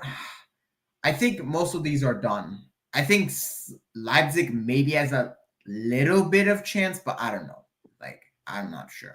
Actually, let me look at Sparta Prague. I think Sparta Prague might. There's a slimmer chance, maybe. To be fair, check their schedule. I think. Yeah, I think Stuttgart still have a chance. Yeah, let me just look at their fixtures real quick. I'm gonna look at another screen. So Sparta Prague, they have Feyenoord away. Okay, Inter at home. And Leverkusen actually might be over. Yeah, I think it's over. Yeah, it might be. Okay. Maybe we rotate against it, but I still think you're gonna rotate a team. I think Inter should win. I'm gonna assume. And the Stuttgart. I'm looking at Stuttgart in particular. PSG at home. You got PSG at home. I know. They got YB at home. Okay, YB better be a win. Slovan Barcelona away. Okay, you know what? Stuttgart have a chance. And then PSG at home. I mean, PSG, like, yeah. I think Stuttgart have a chance. I actually think Stuttgart could make it. I think they have a chance. But they have to. I think the critical thing, because the thing I think that was a fine for me is that they have to beat YB at home. Yeah. I think they beat YB at home. They beat Slovan Bratislava, right? After 6 points, 10 points. And then you potentially drop PSG. And if you drop PSG, I think they could get through. But even 10 points might be enough. It may be enough, but you don't want to take any gambles. They got to get a point against PSG at home, I think. They got to get it against PSG. Yeah, PSG, I think they put themselves in a bad position. But they can still maybe make it through. I think that Manchester City game is going to define them. I think they have to beat them. They have to. Real Madrid, we already talked about. Dinamo Zagreb. Dinamo Zagreb, maybe. To be fair, I don't know the fixtures. I don't know. Yeah, that's the thing. Like, because every team has their own set of schedule. It's not like a round robin, Yeah. That's the thing about this. That's kind of what makes this a bit interesting. I still prefer the old format, by the way, but Yeah, this isn't that bad. So they have Celtic at home. Then they got Arsenal away and Milan at home. Celtic at home, they have to win. has to be a win. Arsenal away, I think that's a loss. And Milan at home, I think Milan will make top 24. Like, I think they will. But so maybe Milan rests players that game. I don't know. Yeah. And then Club Brugge. I think they might be. I don't know. I guess we're gonna go through all these teams. It's kind of crazy, yeah. Club That's Brugge. what it's hard. It's like in the group stage, you knew who they're gonna play, right? You knew who they're gonna play. Now it's like, ooh, you gotta check. Yeah, so Club Brugge, they got Sporting at home, Juventus and Man City. Okay, I think it might be done. Yeah, it's done. Yeah. All right. Feyenoord. Feyenoord, they should make it, right? They got, I think Feyenoord should make it. They got Sparta, and then they have Bayern, and then they got Lille. Ooh, that might be a bit tricky, actually. They gotta beat Sparta Prague. Yeah, they have to be Sparta. I think they beat, that's 10 points. I think 10 points is enough. I would assume. Okay, the last team I'm gonna check is gonna be Celtic and PSV. We'll check those two teams real quick, then we'll stop. Yeah, because those others should all make it. I think. Yeah. So Celtic have Dinamo Zagreb away. Then they have then they got YB at home and Aston Villa away. So YB at home should be a win. Who else do they have away? Yeah. Who do they have away? Dinamo Zagreb and Villa away. Villa away, they lose. I don't think they win against Villa away. YB at home, they should win, I would assume. And then Dinamo Zagreb away. Maybe if they can get a draw. Maybe they can make it. Actually, you know what? Maybe Celtic can make it. Maybe Celtic can get it.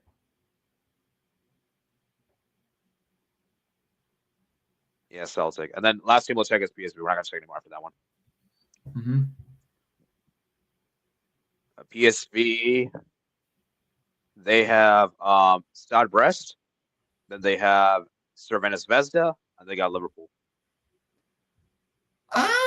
That is doable. I would say probably doable. They should make it. Yeah, they should be fine. Yeah. Everyone else. Yeah. Then look at that. Bayern. I just saw Lille. Lille are on 10 points. Brest also. Yeah. Wow. They're doing better. Yeah, than I'm looking at PSG. the top 8. They're doing better than PSG. Yeah, that's crazy. Monaco. The top 8. So as things stand, Monaco's in the top 8, even with a defeat. Wow. And yeah, I think Liverpool. Liverpool are also another team that have not lost in Champions League so far this season. I was wrong. Yeah. Yeah. So Liverpool, Inter, and Atalanta. So basically, the Syria. Atalanta got Madrid at home next. Ooh. Yeah, and I'm just gonna check something real quick, guys. Let me just check on the Wikipedia. I think Liverpool have officially secured their spot in the round of 16. I would say so, right? Yeah, I think they have. Yeah, they have. Yeah, so they haven't qualified for the round of 16, the top 8, but they've qualified at least for but effectively, right? Effectively, I think it should be done, right? Yeah. Yeah. All right. So let me look at your guys' final comments, and then we're gonna round off. So wait, how do you think it's gonna end? I don't think it's gonna end this way. The table.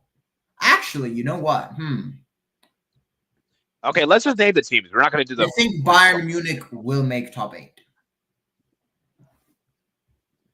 Okay. I think Bayern will make top 8. Man City, honestly, I don't know. Maybe Man City make it. Maybe. Real Madrid, I'm unsure. Honestly, I don't know. Maybe. Okay, let's go through the ones we're confident with. Yeah, I think Liverpool, Inter, Barca, are like, Inter, Barca, I think they're locked in. Definitely, locks. Arsenal probably, Arsenal probably should. Yeah, I'd say Arsenal's locked in, and then the rest is like Leverkusen, Dortmund. Okay, you know what? 12 points. Dortmund. Yeah, I think Dortmund probably will make it. I would assume so. Maybe. Yeah, I don't think Atalanta's gonna make top 8. I don't agree. Yeah, I agree. I don't think so either. Leverkusen, maybe. I think Dortmund's gonna make. If Leverkusen lose to Inter, then it becomes a bit. I think Dortmund. I think because I think if I remember correctly, I think Dortmund's fixtures aren't that hard. Yeah, that's why I think Dortmund make it. Yeah, Dortmund's gonna make it. Atalanta's not gonna make it. I don't think Arsenal's gonna make it. I think Arsenal should make it. Arsenal's gonna make it. So we have 5 teams. We got 3 more teams. I think Bayern should make it. I think Bayern should make it. Bayern's schedule was not that hard. I remember. Like Bayern, I think should make it. And Manchester City might actually miss out on the top 8 because I think if I remember correctly, they play PSG and Juventus. Yeah, but both away. Both away. Yeah. I think Milan's gonna make top 8. I think Milan's gonna make top 8. Yeah, I think Milan actually. Yeah, because Milan actually got through. Like, if you look at Milan's schedule, like they actually got through some hard games. Like they got through Real Madrid. I think. Yeah, because Atalanta. I just remembered Atalanta got Liverpool. Atalanta got to play Liverpool. Yeah. So I'm gonna say. So let's just go through this. So I'm gonna say Liverpool, Inter, Barca, Dortmund, Arsenal. Arsenal. I'll say Bayern. I'll say Milan. Yeah. I think we have one spot left. Yeah. Let me check. I'm gonna say I think it's gonna be either. Ooh, I'm actually. I think Monaco's gonna make. I think Monaco. I know Monaco play Inter. Wait, let me check Monaco's fixtures real quick. Let me check. So they play Arsenal. Ooh, they play Arsenal away, Villa at home, and Inter. Ooh. Oh, actually. Oh, I don't know if they make it. I don't think they make it. That's a bit tough. Actually. Arsenal away, Villa at home, Inter away. I don't know if they make it. Yeah, I don't know, man. Actually, Hold up. Let me see Villas.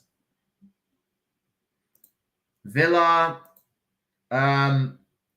got, let's see, Leipzig away, Celtic at home, and who else do they got? Let me check. Celtic at home, Monaco away, and Leipzig. Ooh.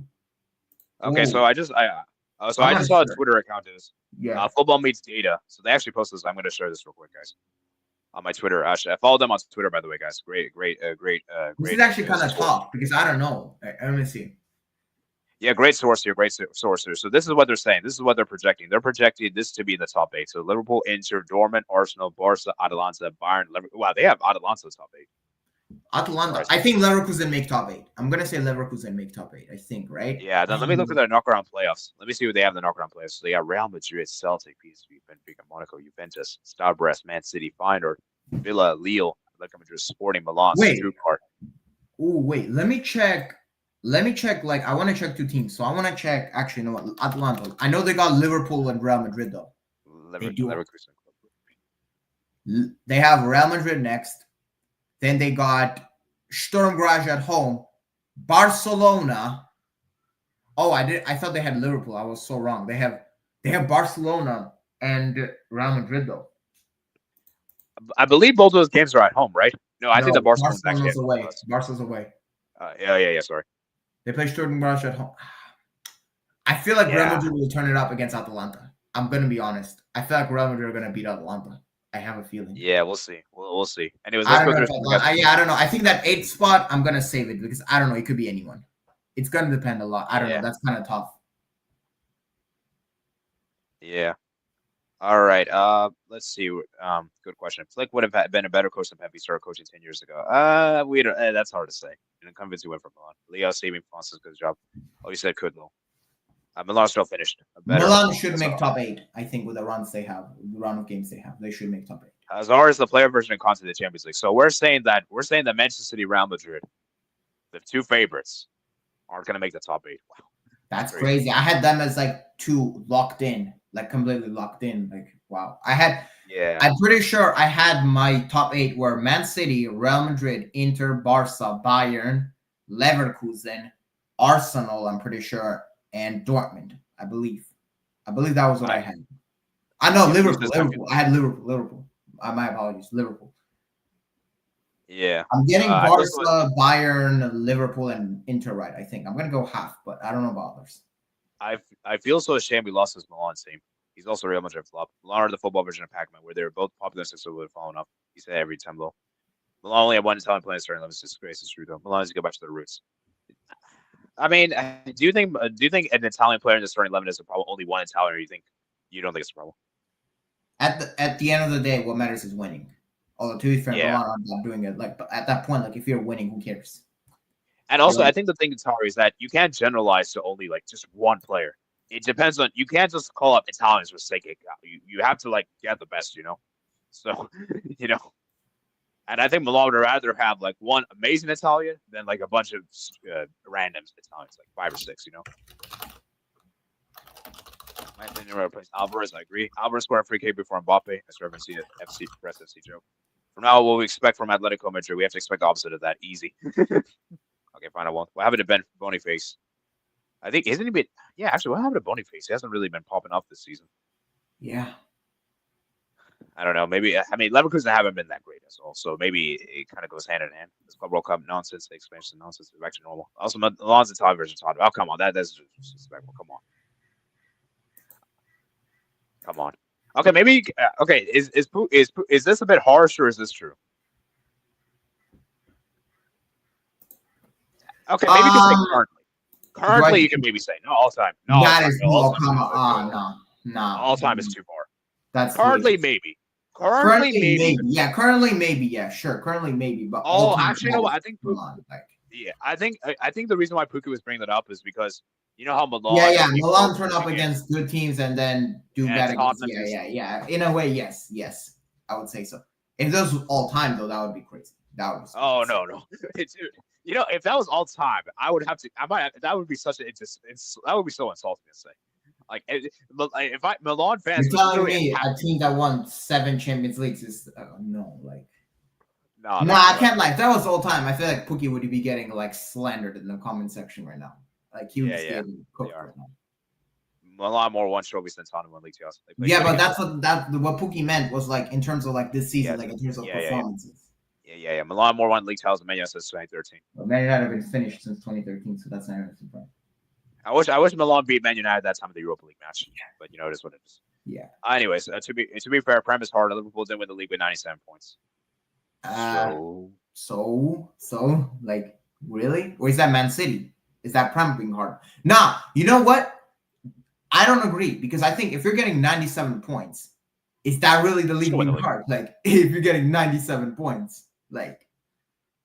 You know, that kind of contradicts it. Like it's your 97. And also, and when you're getting 97 points, you should get the league. You should be winning the league. I get that Man City won 98, but at the same time, does that make the league hard though? 97 and 98, like, yeah, not really. In that sense, I mean, you could say it was competitive. You could say that, I suppose. Yeah, like, but in terms of quality, is it really that harder? Like, I don't know. Yeah. Inter Milan's midfield 3 is beautiful. Yeah, you based ramen for years. Man, I wasn't happy with Lautaro. I don't know. I don't even know. I don't know. Honestly, I don't know. At this point, you can't defend Lautaro. Yeah, Martinez really fell. Leipzig are a team that progressed to the next level. Yeah, they have all that money for nothing. Well, gotta go, guys. Peace. RC. There was no money. Let's draw. Good night. Odegaard is Arsenal glue. Amra made a mistake. What's he do with the United this season? Arsenal need attacking depth. He has no loyalty. I agree. Over to Arsenal will be cool, but cool at Barca. Amra will fail at Man United. Rest of only one. Hopefully they can get points against AC Milan too. Is that a game at home or away from Milan? Because if it's a Red Star home, actually, let me see. Red Star versus Milan. Milan at home. Milan at home. Oh, yeah. No. Yeah. You can forget it. Good night. Red Star result was probably the craziest after Feyenoord Man City. I expect 5-1 Stuttgart. I remember Red Star beat Liverpool at home in 2019. Oh yeah, that is true. That's what I'm saying. Like because people are like we're being a bit harsh here, but Red Star is really good. They're not that bad at home. Now on the road they're a calamity. Forget them. But at home they're not that bad. So and I remember Benfica barely beat them at their stadium, just about. Yeah. Doing a funny formation. Juve's the next side since they won last one of Serie A. I want to ask Villa to win, man. Wheel. I think Leo's just luck. Same with Monaco. Oh, come on, no. Prime Barca, no. Come on, no. Come on, dude. Like, no. Come on. No. It's not luck. You create your own luck. Bro, they beat both Madrid teams. Leo's the owner of Madrid. Yeah. Madrid have they drew to Juventus. Yeah. Come on, like. Yeah. Again, I think Lille and Monaco are potentially dark horses.